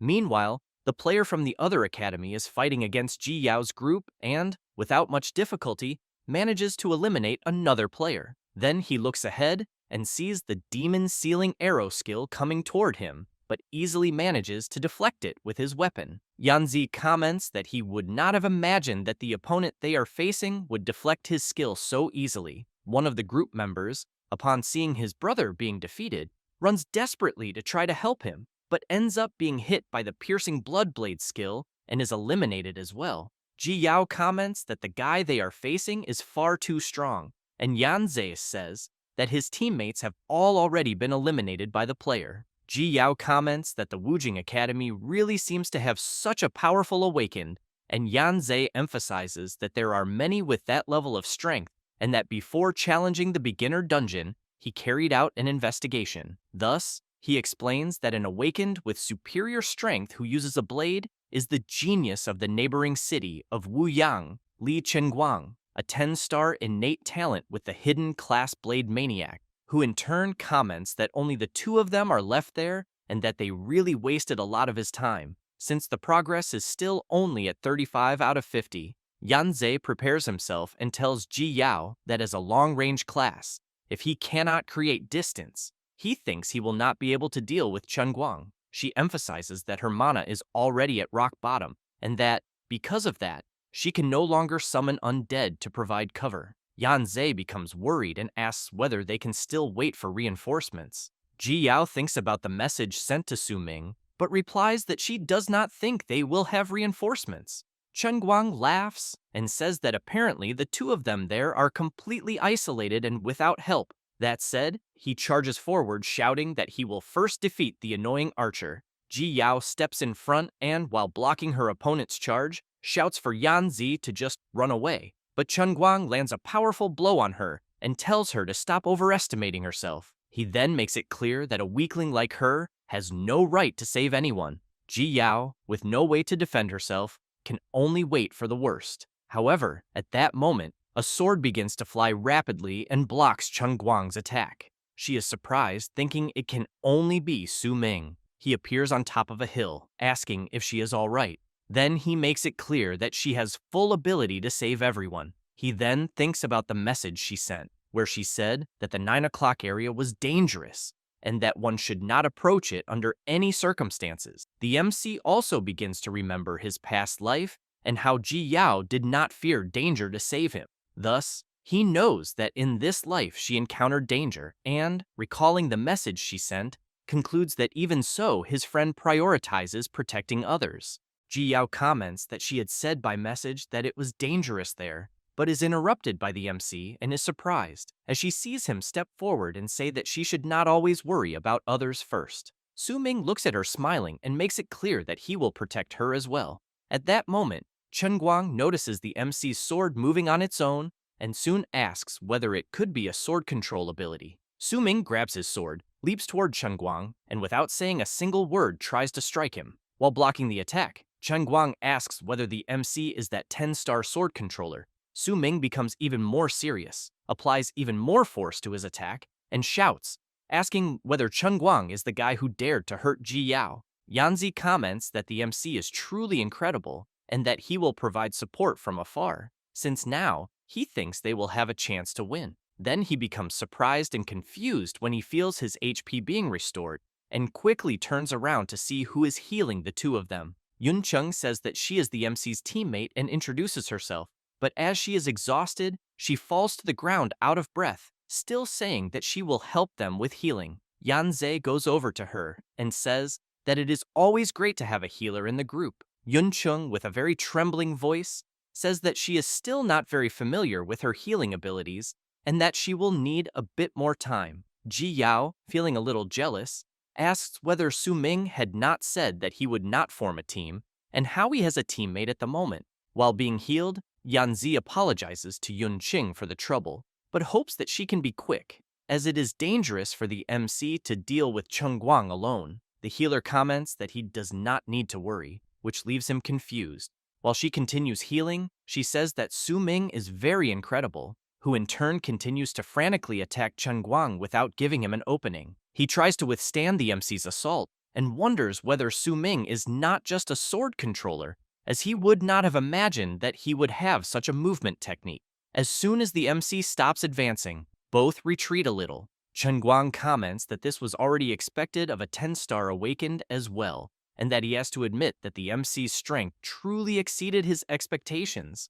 Then he prepares himself and says that they will see that day whether he, Li Chengguang, the 10-star blade maniac awakened of Wuyang City, is the strongest, or whether it will be Su Ming, the 10-star sword controller of Xuanjing Academy. The MC thinks about his opponent's name and reflects that he has heard of it before. He then knows that this guy was indeed someone important in his past life, but that he did not have the chance to meet him and did not expect to encounter him so early in this life. Thus, he smiles and, as he charges forward, says that he will see whether his sword is sharper or whether Chengguang's blade is harder. With that said, he strikes, but is blocked by Chengguang, who in turn counterattacks with the piercing blood blade's ability. Su Ming wonders whether his opponent is really throwing flying knives at him so openly, so he repels the attack. But Chengguang laughs and says that the MC fell into his trap, activating his immobilization ability and locking Su Ming's movements. Thus, Chengguang takes advantage of the chance and once again throws one of his daggers.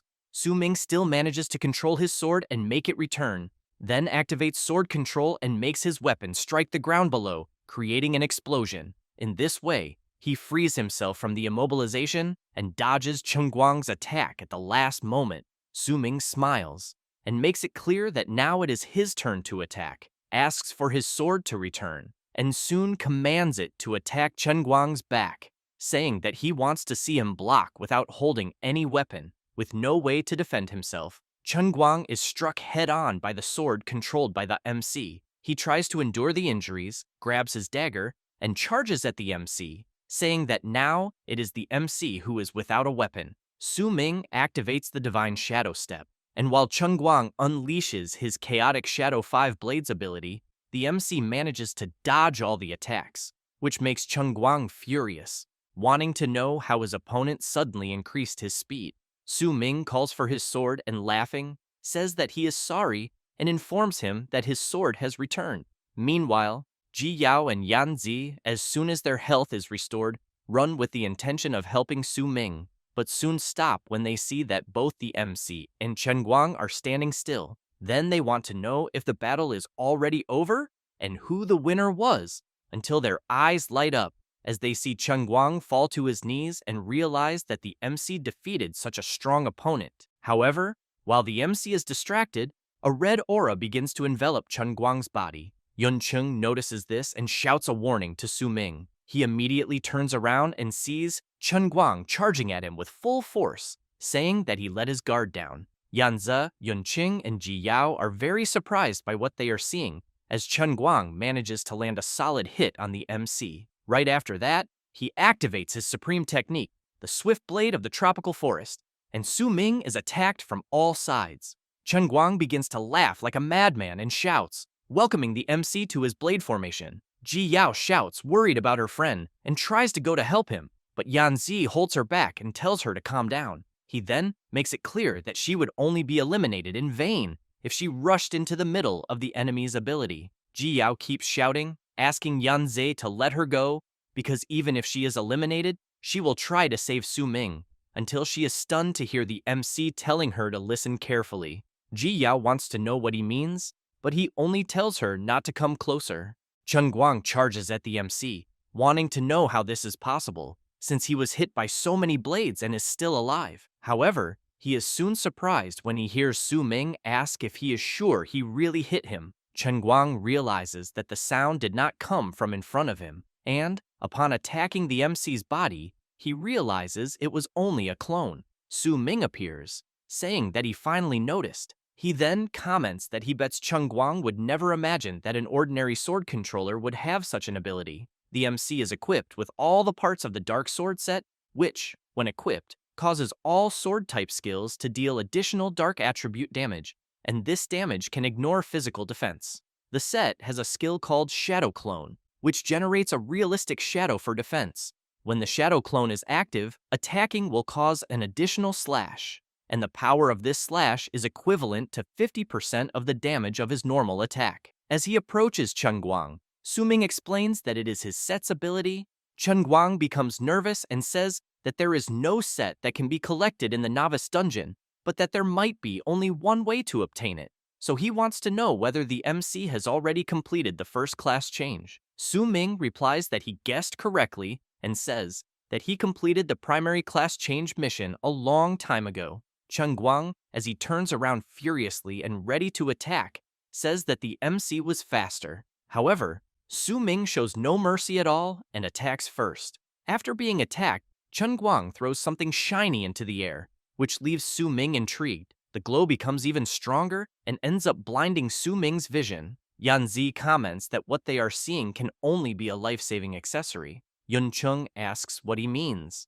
The archer explains that it is an item that allows the player to urgently escape the dungeon if used at a critical moment, and that it is not an item that can be farmed in the dungeon, since the item in question costs hundreds of thousands of advent coins. Su Ming emphasizes that, apparently, the neighboring city wants to protect that 10-star genius of theirs and truly spent a fortune. After that, at 2 o'clock in the afternoon, the person responsible for analyzing the competition data is surprised. The director, while eating, wants to know what happened and whether she happened to gain access to the player's level ranking in real time inside the dungeon. She points at the monitor, answers no, and informs him that the data show that, in the 9 o'clock direction of the dungeon, between 12 o'clock and 12:30, there were data indicating the elimination of several players. Wang asks what is strange about that, and whether some teams of players encountered difficult monsters. She replies that that is not it, and explains that the data analysis shows they were eliminated by data from a player who is not from their city's region. The director is surprised and says that, apparently, the neighboring city is up to something again. He then asks her to save all those data records. Next, he explains that the novice dungeons of each city are competing to see who can clear them first, and that they, from Xuanjing Academy, as the ones lagging behind, have once again become easy targets in the eyes of certain people. Having said that, he wants to know how the situation is for the students attacking the dungeon at this exact moment. She says that the dungeon's progress is good, and that most of the transport areas have already been taken by the students, and that the limited dungeon images they can access in real time show some strong players already organizing large groups to begin attacking the dungeon boss level, and that leading the group is that son of the Zhang family, the 8-star innate magical hammer warrior, Zhang Tang. The director comments that, as expected, the blonde youngster is still full of potential, as he remembers that, a few hours ago, Zhang Tang was a level 6 competitor on the list, and that the regular final boss level of the novice dungeon is 12, and since he is leading a large group, he believes he must already be close to level 10. He then hopes that Zhang Tang can defeat the boss as quickly as possible to bring pride to the academy. At this moment, the other person responsible for analyzing the data reports that the real-time ranking data analysis has just come out, and that it is as the director guessed, Zhang Tang's current level is already 9, almost reaching 10, and that he is tied for first place on the real-time data list. Upon learning that Zhang Tang is tied with someone, the director considers that the other might be the student Yan Sei. The technician replies yes, and informs him that right behind them, in second and third place, are female students, explaining that they are the undead summoner Ji Yao at level 7 and the soul healer Jiang Yunqing at level 8. The director starts to worry and asks whether the technician has any information about the student Su Ming. He replies that, in the data for the highest level rankings, he has not seen the student Su Ming yet. The director asks him to look up what level the student Su Ming is at the moment. After a few minutes searching, the technician cannot believe what he is seeing and comments that the student Su Ming is at level 2. The director widens his eyes and asks how that can be. The technician explains that the data show that after Su Ming got the first blood, his level never increased again. After that, at 2:30 in the afternoon, the MC receives a system notification informing him that he has successfully eliminated the elite spike-tooth beast, and, because of this, he advances to level 14, unlocking the hidden set appearance. Ji Yao is impressed, saying that in just a little over 2 hours of grinding monsters, they have already gained several levels. Yanzi also comments that he is already at level 10 and can already challenge the dungeon boss, and that the reason they managed to level up so fast is because of Yunqing's experience buff skill, and that they need to thank her for that. She turns around and emphasizes that all of this is thanks to the MC for having given such an incredible skill. Ji Yao makes it clear that the team she is in now is truly amazing, because with Yunqing's healing and experience increase, and Yanzi's precise long-range damage output, she thinks she can say that she can summon cute creatures to provide them with cover, but that the most important thing is having Su Ming, such an incredible player, leading them. He asks everyone not to be modest, since it is all due to their strength, because he is just riding on their light. Ji Yao asks whether he is being sarcastic, because she knows that if it were not for him saving everyone, she believes they would certainly have already been eliminated under Chen Guang's blade. Then, she starts to remember when the MC jumped in front to defend her, and when he was fighting Chen Guang on equal footing. Then, a little embarrassed, and with a different tone of voice, she emphasizes that watching Su Ming fight was so incredible and cool, and because of that, she believes that if their combo goes to challenge the dungeon boss right now, she thinks they will certainly be able to clear it easily. Su Ming comments that she is right, but makes it clear that unfortunately, his objective is not that ordinary boss. Saying this, he takes out a key and explains that what he wants is to challenge that even more powerful hidden boss, since he obtained the drop from the elite spike-tooth beast, the water ripple key. Next, he explains that to find the hidden boss of the novice dungeon, one must first solve the 3 riddles guided by the dungeon data and collect the 3 corresponding items. At this moment, the system announces the first riddle, in which, when the silver moon hangs over the shore, the blue waves split and the red armor sleeps in the core of the cold abyss. Su Ming thinks about the riddle and concludes that there is no dungeon weather in the novice dungeon, so he smiles and says that this means the surface of the lake ahead, behind them, is exactly the location of the hidden boss. With that, the system announces the second riddle, in which the lake water turns into mist, using iris petals as a guide. Beneath the sinking sand, the armor still guards the ancient pact. Su Ming begins to think about a few moments since entering the dungeon, and soon says that since entering the dungeon, he has already collected the trigger item, the iris flower, from the monkey monster area as quickly as possible, so he knows that, combined with the water ripple key obtained through the hint of the third riddle, it will work. He then asks the MC to hold the star pattern key to reflect the bottom of the lake, and 9 ripples circle the rock.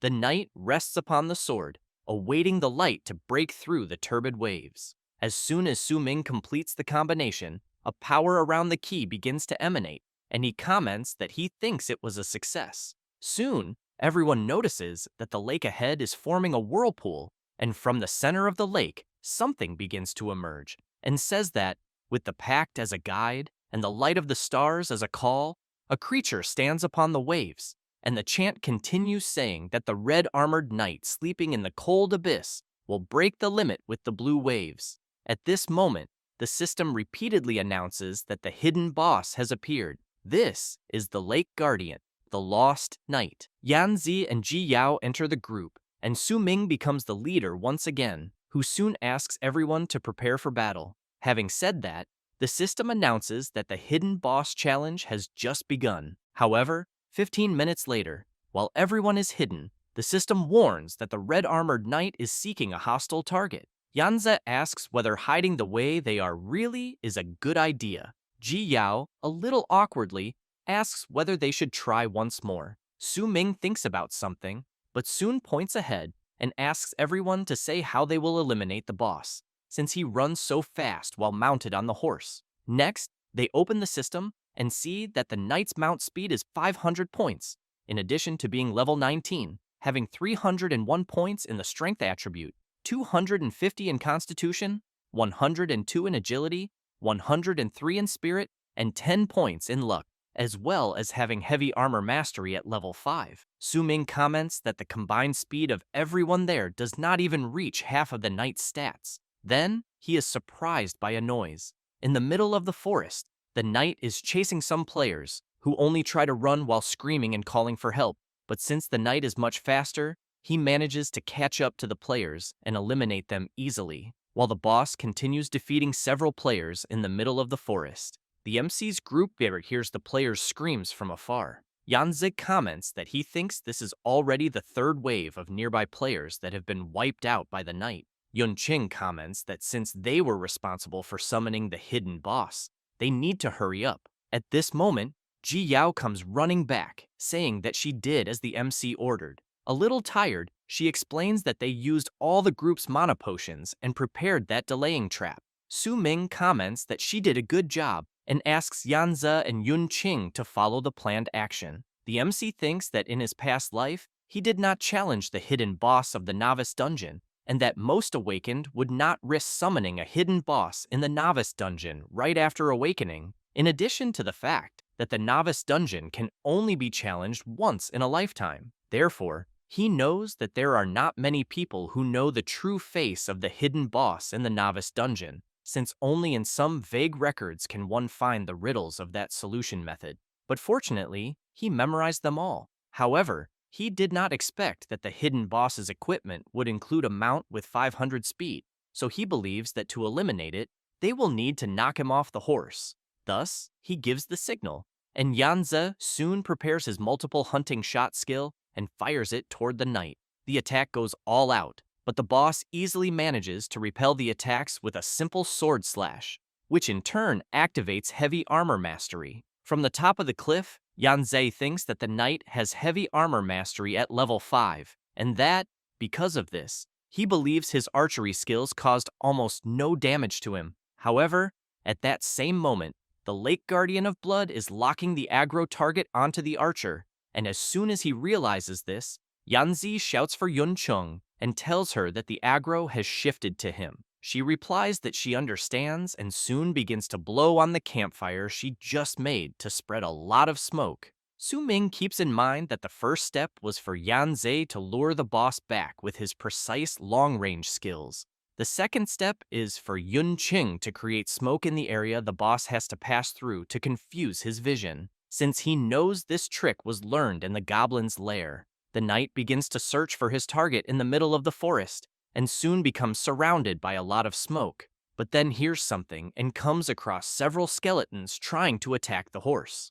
Ji Yao activates her delayed trap release skill, and while the area skill duration is 3 minutes and 25 seconds, she thinks that if it were not for Su Ming, she would never know that the basic summoning skill can combine a large number of summoned monsters into a delayed trap spell. The boss attacks the skeletons so as not to be knocked down, but soon notices something approaching from behind. Yunqing activates her magic absorption slowing technique, and while he is hidden, the MC thinks that the third step is to use the skeleton trap prepared in advance by Ji Yao to restrain the movement of the boss's horse, and that combined with Yunqing's slowing magic, they would be able to lock the boss's movement at the same time. He knows he has to admit that if it were not for their cooperation, he might not really be able to solo the knight. Thus, he leaps toward the boss, grabs his arm, and upon seeing that he has a firm hold, kicks the horse.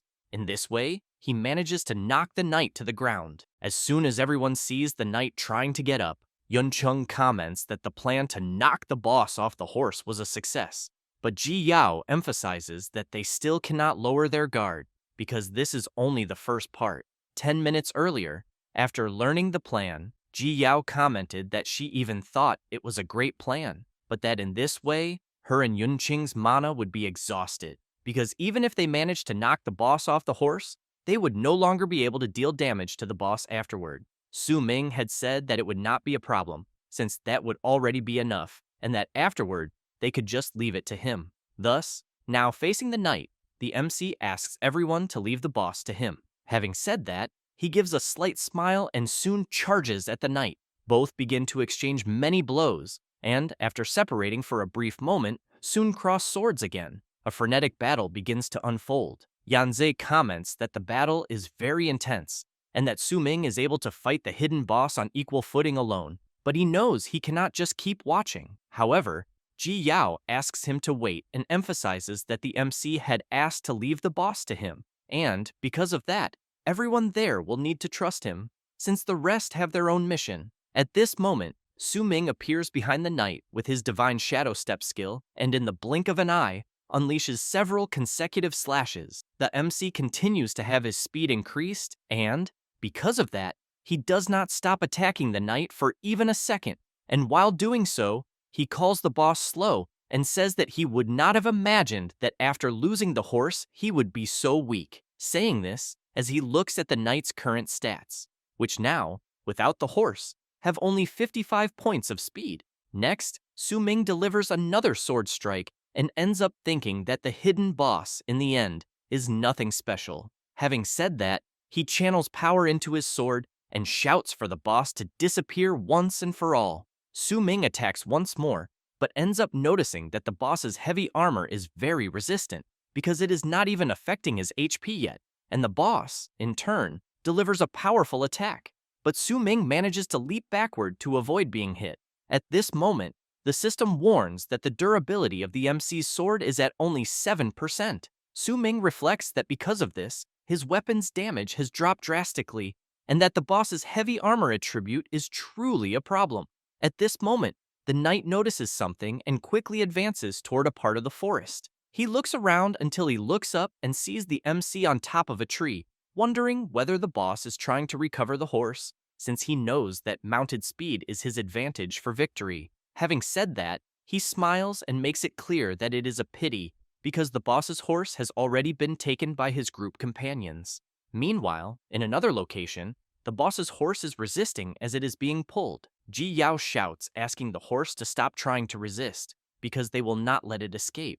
Yanzi asks Yunqing to continue using magic to reduce the horse's movement speed. Ji Yao laughs and emphasizes that the mission to hold the horse is very important, since it was Su Ming who entrusted this to them. She then quickly remembers him asking everyone to remember that if the plan worked and they knocked the boss off the horse, they were to leave the knight to him, and that the others would have a crucial mission, which was to hold the boss's horse and not let him mount again. Back to where the MC is, he launches his draw/slash skill, and an explosion occurs due to the impact of the strike. However, the knight activates the same skill and launches the attack. Su Ming jumps backward to avoid being hit and comments that his opponent also knows how to use skills. Then, as he turns around, he notices the boss about to deliver an attack, but quickly uses the sword control skill and blocks the knight's attack at the last instant. While he continues controlling the sword, the system informs that his weapon's durability has 3% remaining. Even so, Su Ming continues pressing forward, and this time lands a kick on the knight. The MC keeps in mind that he cannot waste any more durability on his weapon, and, upon observing the boss with his eye of perception, concludes that the creature's heavy armor is about to break. Thus, taking advantage of the boss being down on the ground, he controls his sword with the intention of delivering a final attack. However, the knight wanted exactly that, and, seeing the MC coming at him, anticipates his movement, counterattacks, and after getting the opening he wanted, grabs the MC by the neck, and with the other arm, delivers a powerful attack to Su Ming. However, the boss ends up confused when he sees his opponent's body disappear out of nowhere. Su Ming appears from within the forest, saying that this move is truly effective against both players and monsters, because it always works. Having said that, he activates his set and emphasizes that he likes it very much, and while the boss turns to charge at him, Su Ming uses sword control and lands a direct hit on the knight. Seeing that the heavy armor has finally been broken, he leaps toward him, but at that same moment, the system warns that the MC's weapon durability has been depleted and the sword breaks. However, Su Ming does not care at all, since he is using his other skill, execution. 1 hour later, at Xuanjing Academy, in the school administration communications room, it is announced that Director Wang has finally arrived. The old man comments that it seems the directors have already been talking in the communications room for quite some time. One of them replies that everyone else also did not arrive long ago and that it was only Director Wang who arrived last. He then asks whether no student from Xuanjing Academy has managed to challenge the dungeon boss yet, because, according to annual custom, the completion results start coming out after 3 in the afternoon. But he points out to the director that since his academy finishes last every year, he thinks it is no problem for him to be late and not be in a hurry to report. Wang says that he was not late because of the dungeon.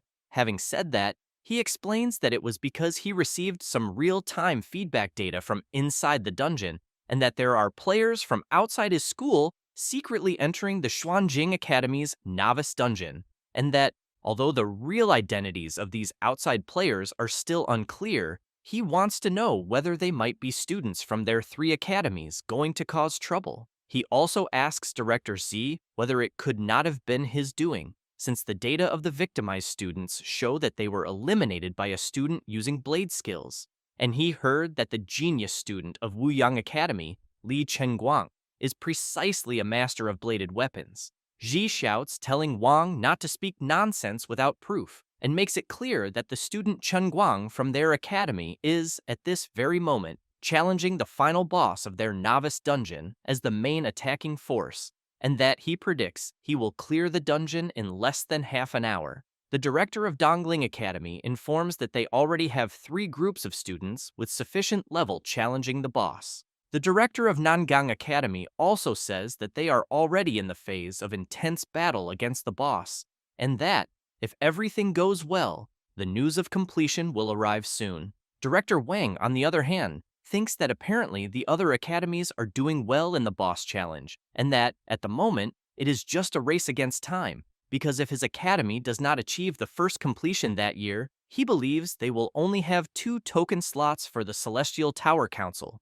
which would be the lowest number in history. Next, he thinks of Zhang Tang and reflects that currently, the player closest to managing to eliminate the boss is him, and that, at the moment, he can only place his hopes in his strength. 15 minutes later, inside the dungeon, Zhang Tang is shouting, ordering everyone in his group to advance and use all their abilities without holding anything back, because they need to eliminate the final boss. The Raging Tide Forest King, Shinba, level 15, notices an opening and, with a single attack, manages to eliminate several players from Zhang Tang's group. As the creature continues attacking the others, one of the group members shouts to warn Zhang Tang that he thinks they are no match for the boss, because everyone's level is still not enough to challenge him successfully. The blonde youngster facing the enormous creature thinks otherwise, because they have already made it that far. Then he reflects that the novice dungeon completion rewards must be his.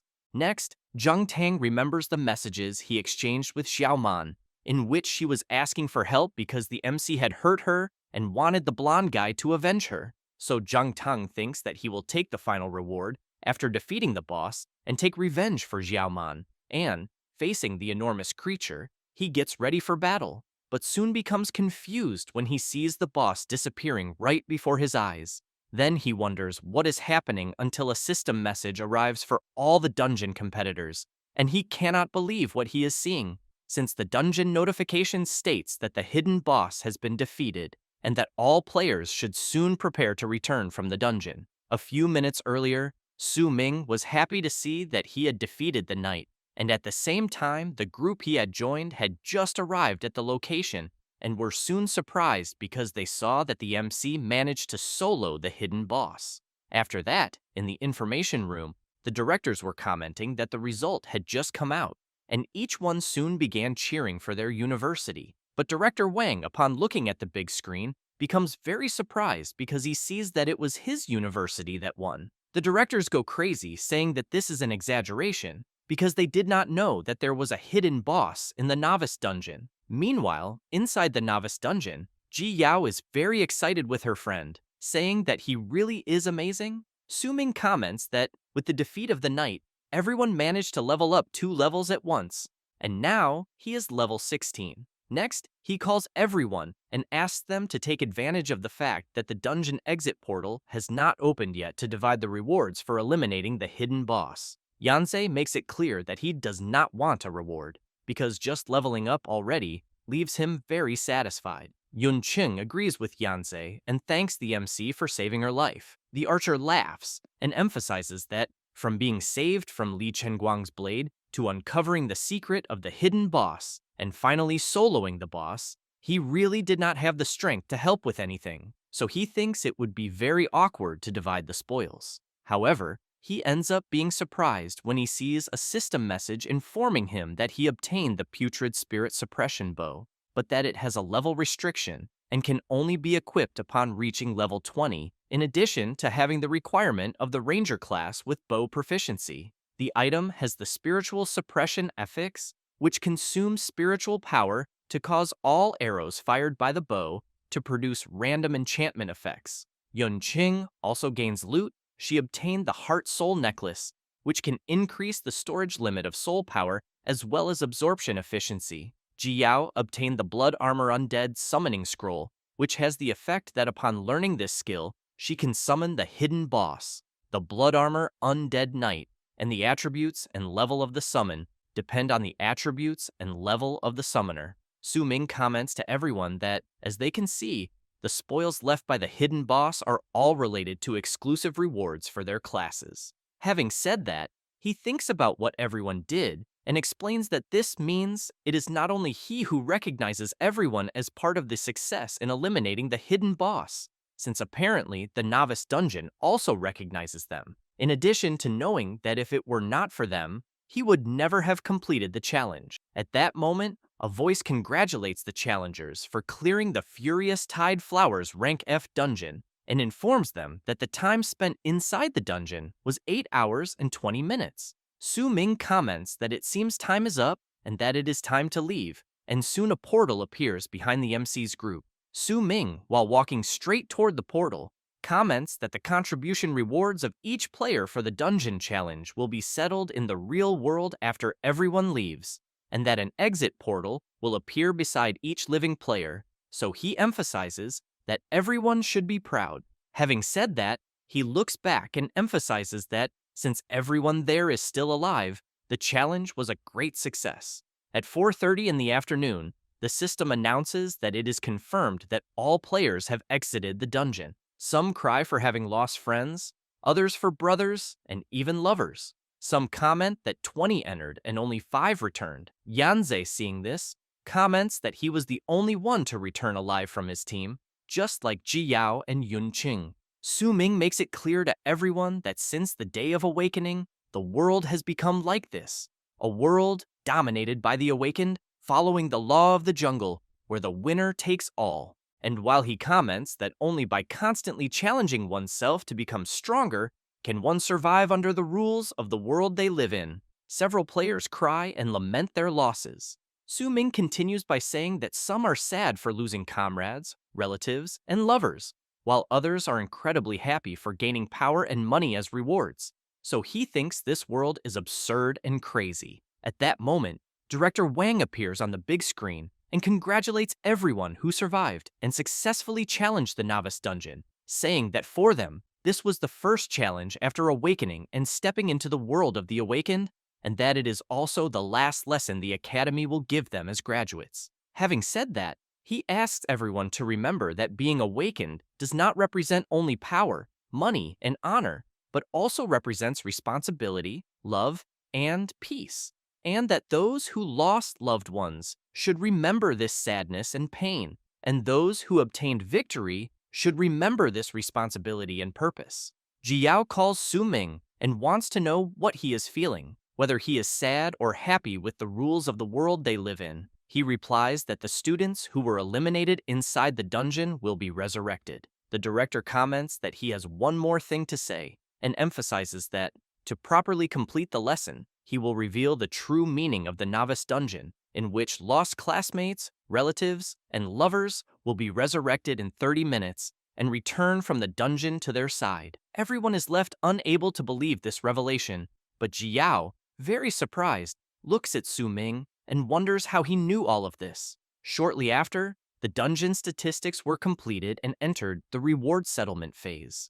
The player, Li Guangran, eliminated 3 frenzied rabbits and 1 reverse feather chicken, totaling 4 monsters eliminated, and her total contribution value in the dungeon was 0.03, and she obtained 16 advent coins. The player Song Jue eliminated 1 sharp-clawed cat and had 0.06 total contribution value in the dungeon and obtained 22 advent coins. And after settling the rewards of some players, it was now the MC's turn. He eliminated 113 gray-backed wolves, 1 mutant monkey, 24 minor goblins, 1 elite goblin, 87 spiny-toothed beasts, 13 elite spiny-toothed beasts, and 1 hidden boss.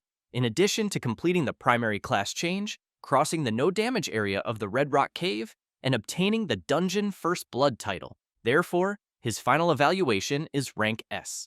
He also obtained the Rookie King title, which has the effect of increasing all attributes by an additional 15 points and increasing skill proficiency gained by an additional 10%, totaling 91% contribution in the dungeon. In the information room, Director Wang is looking at the MC's settlement and comments to someone that he is late. It is Su Ming.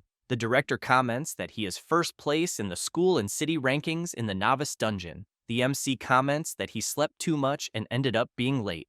Next, the system shows the level ranking of the Xuanjing City Novice Dungeon, in which first place is Su Ming at level 16, second are Zhang Tang and Yanzhe at level 12, third place Yunqing at level 11, and fourth, Ji Yao at level 10. Su Ming comments that since the Novice Dungeon is over, that means his school life has ended, but he thinks that he no longer needs to be discreet, since he believes he will have no problem modifying his information. After all, in the future, the difference between him and those classmates will be tens of thousands of kilometers, until he notices something strange, and, seeing the director with shining eyes hugging his leg, he wants to know how long the director is going to keep hugging him. The old man starts crying with happiness and thanks the MC, then comments that although he does not know what method he used, he finally helped Xuanjing Academy, which had been at the bottom for so many years, to vent its frustrations and regain its pride. Having said that, he comments that, as the MC knows, after the completion information came out, Old C from Wuyang Academy was left speechless, and that before, at every school meeting, he loved to mock others. So he really wants to see if he will dare to talk nonsense in the future. Su Ming wants to know what place that guy named Li Chenguang from Wuyang Academy ended up in. The director says that the manic blade genius that everyone bet on ended up only in 3rd place in the ranking of all academies. Su Ming is pleased to hear this, but the old man continues saying that he heard around that it was because Li Chenguang suffered serious injuries in an accident in the middle of the dungeon, which delayed the time to eliminate the boss.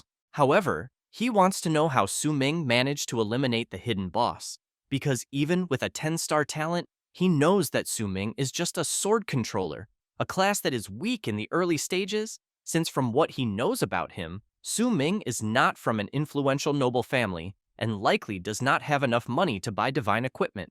Then he emphasizes that he has never seen a student as incredible in all his long years as a director, since he knows that it cannot be the merit of those extra items he gave him after awakening, because those things only serve to slightly increase combat power. The MC laughs and replies that it was just luck, because he was lucky and obtained many very useful skills and items. The director agrees and emphasizes that there are so many incredible treasures in the Novice Dungeon. Su Ming says that he also found a group of good teammates, and that without their help, he thinks he also would not have eliminated the hidden boss.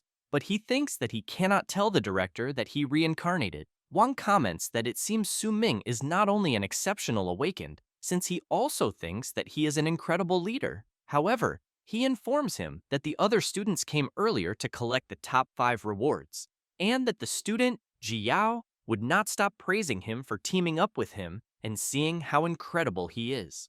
Su Ming comments that she sent a message earlier to go together, but he ended up refusing, since he had in mind that he knew that girl would praise him a lot, making him embarrassed, since she always liked to praise others like that. At that moment, the director throws the Heavenly Tower Council token to the MC and asks him to keep it. Su Ming looks at the token in his hand, and the director comments that thanks to his performance in taking first place, the vice mayor, who originally looked down on Xuanjing Academy, had to take tokens from other academies and give them to theirs, and that because of this, his academy this year obtained 5 token slots, which were given to him, Jiao, Yanzhe, Yunqing, and Zhang Tang. In addition, it is also time to explain the importance of the Heavenly Tower Council token. The MC calls the director and comments that he does not need to explain, because he knows very well what it is, since the Heavenly Tower Council is the place that many newly awakened dream of, and that generally, after a student challenges the Novice dungeon, he graduates from the academy and officially enters the world of the awakened. Therefore, he knows that most people can only accept beginner-level dungeon training in the following days, challenging step by step and playing it safe, but the risk of improvement is high, and the speed is slower. However, having the qualification of the Heavenly Tower Council is something different, since those who possess the Heavenly Tower Council token have a much faster training channel, and although the challenges inside are varied, the enhancement rewards are many bane and fast. Su Ming knows that in his past life, it was because he did not obtain this Heavenly Tower Council qualification early on, and this prevented him from gaining an advantage over the majority of players from the start, and the resources obtained after being divided were not sufficient. But he knows that in this life it is different, because he will seize every opportunity and prepare for the future. The director congratulates the MC and informs him that he has officially graduated as an awakened of Xuanjing Academy. Having said that,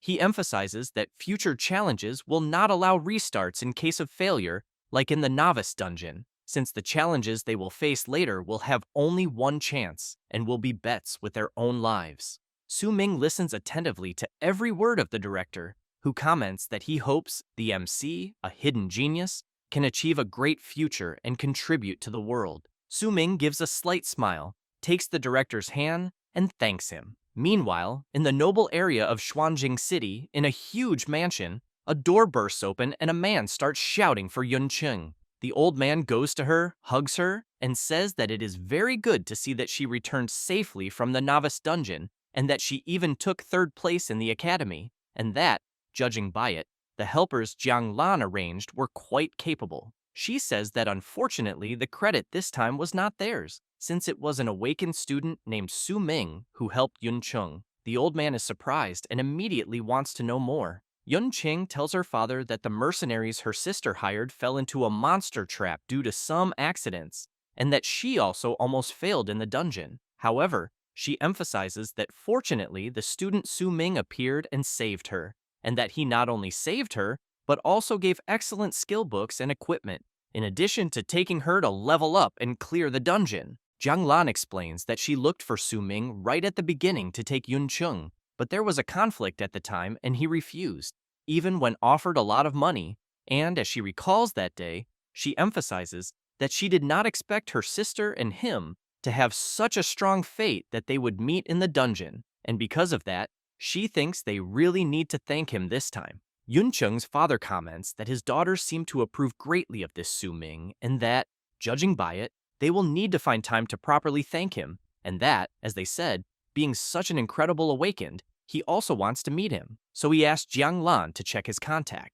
Next, he makes it clear that to celebrate Yunqing's successful completion of the dungeon, he decided to hire the best famous chef to cook for everyone that night until he hears his phone ringing, and upon answering it, informs that he is very busy at the moment and that it does not matter whether the meeting is urgent or not. However, he becomes very surprised by what he just heard, and as he goes to a more private place, asks the person to clearly repeat what he just said. The man informs the president that they discovered that over the last 2 days someone sent assassins and eliminated many of them, and the old man wants to know if he knows who is behind it. The man says it is the Zhang family, which immediately leaves the old man perplexed upon hearing it. 2 days later, Ji Yao is shouting over the phone, saying that everything is scheduled and that they will depart together that day for the world of the Heavenly Tower, and emphasizes that this time he cannot act alone again. Su Ming replies that he understands, because over the last 2 days, he has already prepared everything he needed and that he will meet up with them soon.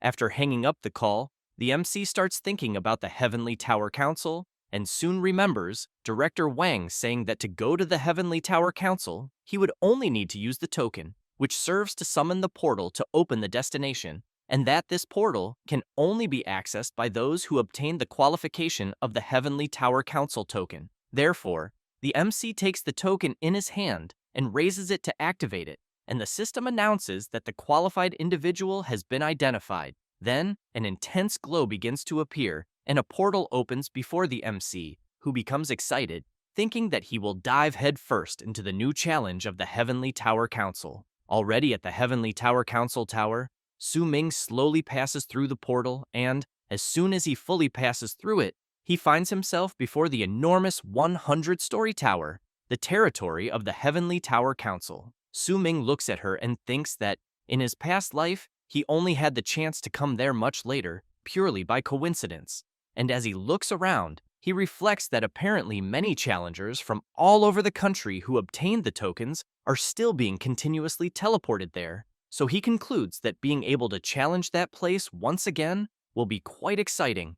After that, he arrives at a door and raises his token to scan it, and it does not take long before he is successfully identified and a door opens in front of him. He is soon surprised since he sees many people there and a system notice asking the challengers to wait for the start of the ceremony in the first floor hall. Su Ming actually wants to know why the lobby there is different from his past life, and after taking a good look around, he concludes that in this life the place is much larger than before. At that moment, Ji Yao and the others arrive calling Su Ming and saying that he finally arrived. The MC laughs and says that apparently they arrived much earlier. Ji Yao gets nervous and makes it clear that they have been there for a long time, so she wants to know why he never likes to act in a group. Su Ming asks whether he had not asked if all of them agreed to go there together, and comments that they have already become friends. Ji Yao replies that after going through the hardships of the Novice dungeon, they are all good friends and battle companions. Having said that, she explains that from Xuanjing Academy, only they managed to qualify to go to the Celestial Tower Council, and therefore they do not know what may happen from then on, and that acting together always ensures they take care of each other. Suddenly, a man appears shouting and charging straight at the MC. It is Zhang Tang who tries to throw a punch, but Su Ming easily dodges, and the blonde wants to know if they forgot that he is also part of this. The people around immediately start commenting that apparently someone is fighting. Ji Yao immediately shouts, asking what Zhang Tang's problem is. Furious, he replies that it is because of what the MC did to Xiaoman, and that at that moment he will settle the score with him, since during the Novice dungeon, Su Ming hid very well, and he could not find him. He then comments that he really did not expect him to have also obtained the qualification for the Celestial Tower Council. Ji Yao, intrigued by the blonde mentioning the matter involving Xiaoman, asks what happened. Su Ming asks her to stay calm, and, to Zhang Tang, asks him to stop these troubles with Xiaoman, and emphasizes that they will not be able to resolve this matter there that day, because battles are not permitted where they are. Having said that, a voice announces that a conflict incident has been detected, and as a powerful lightning bolt strikes Zhang Tang, the voice makes it clear that no behavior that disrupts the order of the Celestial Tower Council is allowed. The blonde falls to the ground and tells the MC not to think that he will be able to escape. Su Ming laughs and emphasizes that there are people up above watching everything, and that after this at the Celestial Tower Council is over, they will settle things properly. A man from afar simply watches what is happening, while some people comment among themselves that although it seems there is no one receiving them, in reality they are being observed, and that truly, there at the Celestial Tower Council, things are not so simple. After that, the MC calls his friends to follow him. Ji Yao wants to know why he wants to go to another place, since the ceremony has not yet begun, and thinks they should wait for it to start and then read the challenge guide. Su Ming explains that they do not need to stand in line with the others reading guides, because that is for those who are going there for the first time, and that the secret lies in the seats. Ji Yao becomes intrigued and soon wants to know if it is also not his first time there. He asks his friends to observe carefully, because all they need to do is sit silently in the seat for a while, and she soon becomes surprised.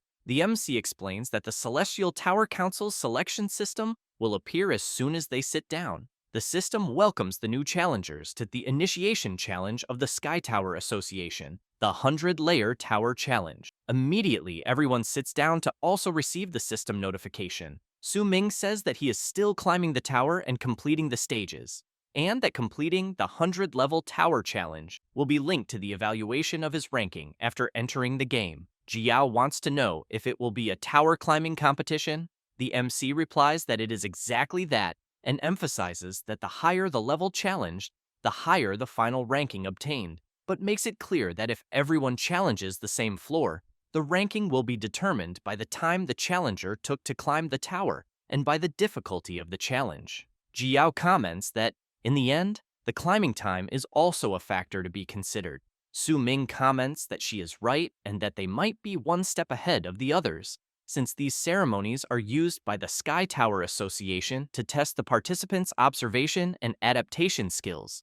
So he thinks what they want to see is the challenger's ability to observe the environment, find solutions, and take the initiative. Having said that, he asks whether the three of them want to join him to climb the tower like in the Novice dungeon. Yunqing replies yes, since she thinks it is much safer to follow him, especially because the Celestial Tower Association token has restrictions.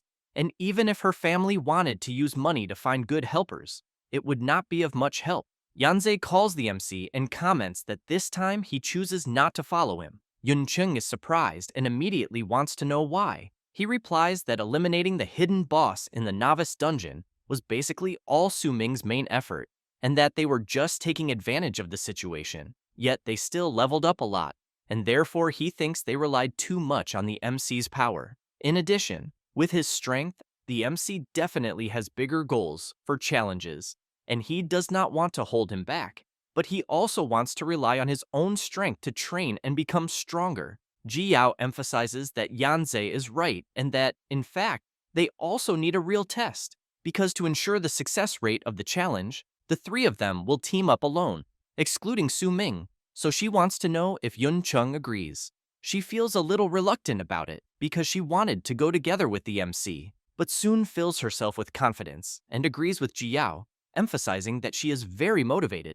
because she also wants to learn to become stronger by relying on her own abilities. Thus, after everything is settled, Su Ming chooses to challenge the tower climb alone, and Yanze, Ji Yao, and Yunqing challenge the tower climb as a team of 3 people. While they continue talking, the man from before keeps only paying attention to what is around. The man in question is Li Chenguang, who, when thinking about what happened in the Novice dungeon, swears that his duel with the MC has not yet been decided. At that moment, the system informs the MC that the team options have been finalized and that the 100-layer tower challenge will begin. Su Ming comments to his friends that he will go first and that he will be waiting for their good results.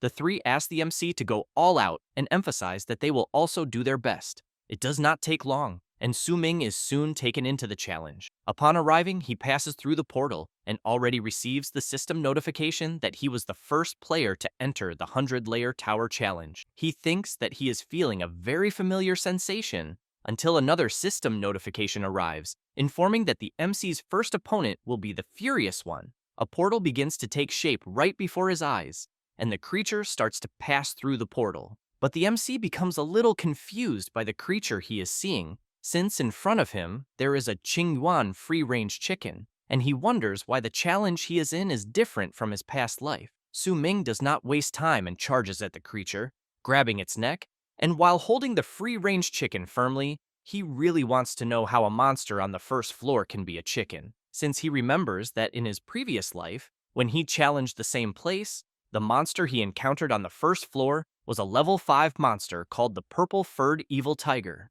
But at the moment, the challenge is completely different from his past life, so he wonders whether the 100-layer tower is mocking him as a novice. However, he realizes that the chicken's level is unknown, and perhaps thinks it is better to eliminate it right away. But the creature becomes furious, leaps into the air, and lands a powerful kick on the MC, who is violently thrown backward. He becomes irritated at being caught off guard and for underestimating his opponent, so he grows serious and carefully observes the free-range chicken in front of him, which in turn charges straight at the MC with full force. After some time in the Celestial Tower Hall, it is announced that the opening ceremony of that year's 100-layer tower challenge for novices has ended, and that shortly the explanation of the teleportation challenge to the 100-layer tower will begin. However, one of the players becomes intrigued by something he is seeing and soon wants to know why a ranking of challenge levels has already appeared on the leaderboard. Another person wants to know if someone is really already rushing through the tower. Soon after, everyone sees that first place belongs to that 10-star genius from Wuyang City, and it does not take long for a notification to arrive that Li Chunguang has completed the second floor, and everyone comments that it can only be the Blade Maniac. Meanwhile, the MC is still fighting the free-range chicken, which in no way stops advancing towards Su Ming, who is constantly forced to retreat to avoid being hit head-on by the creature.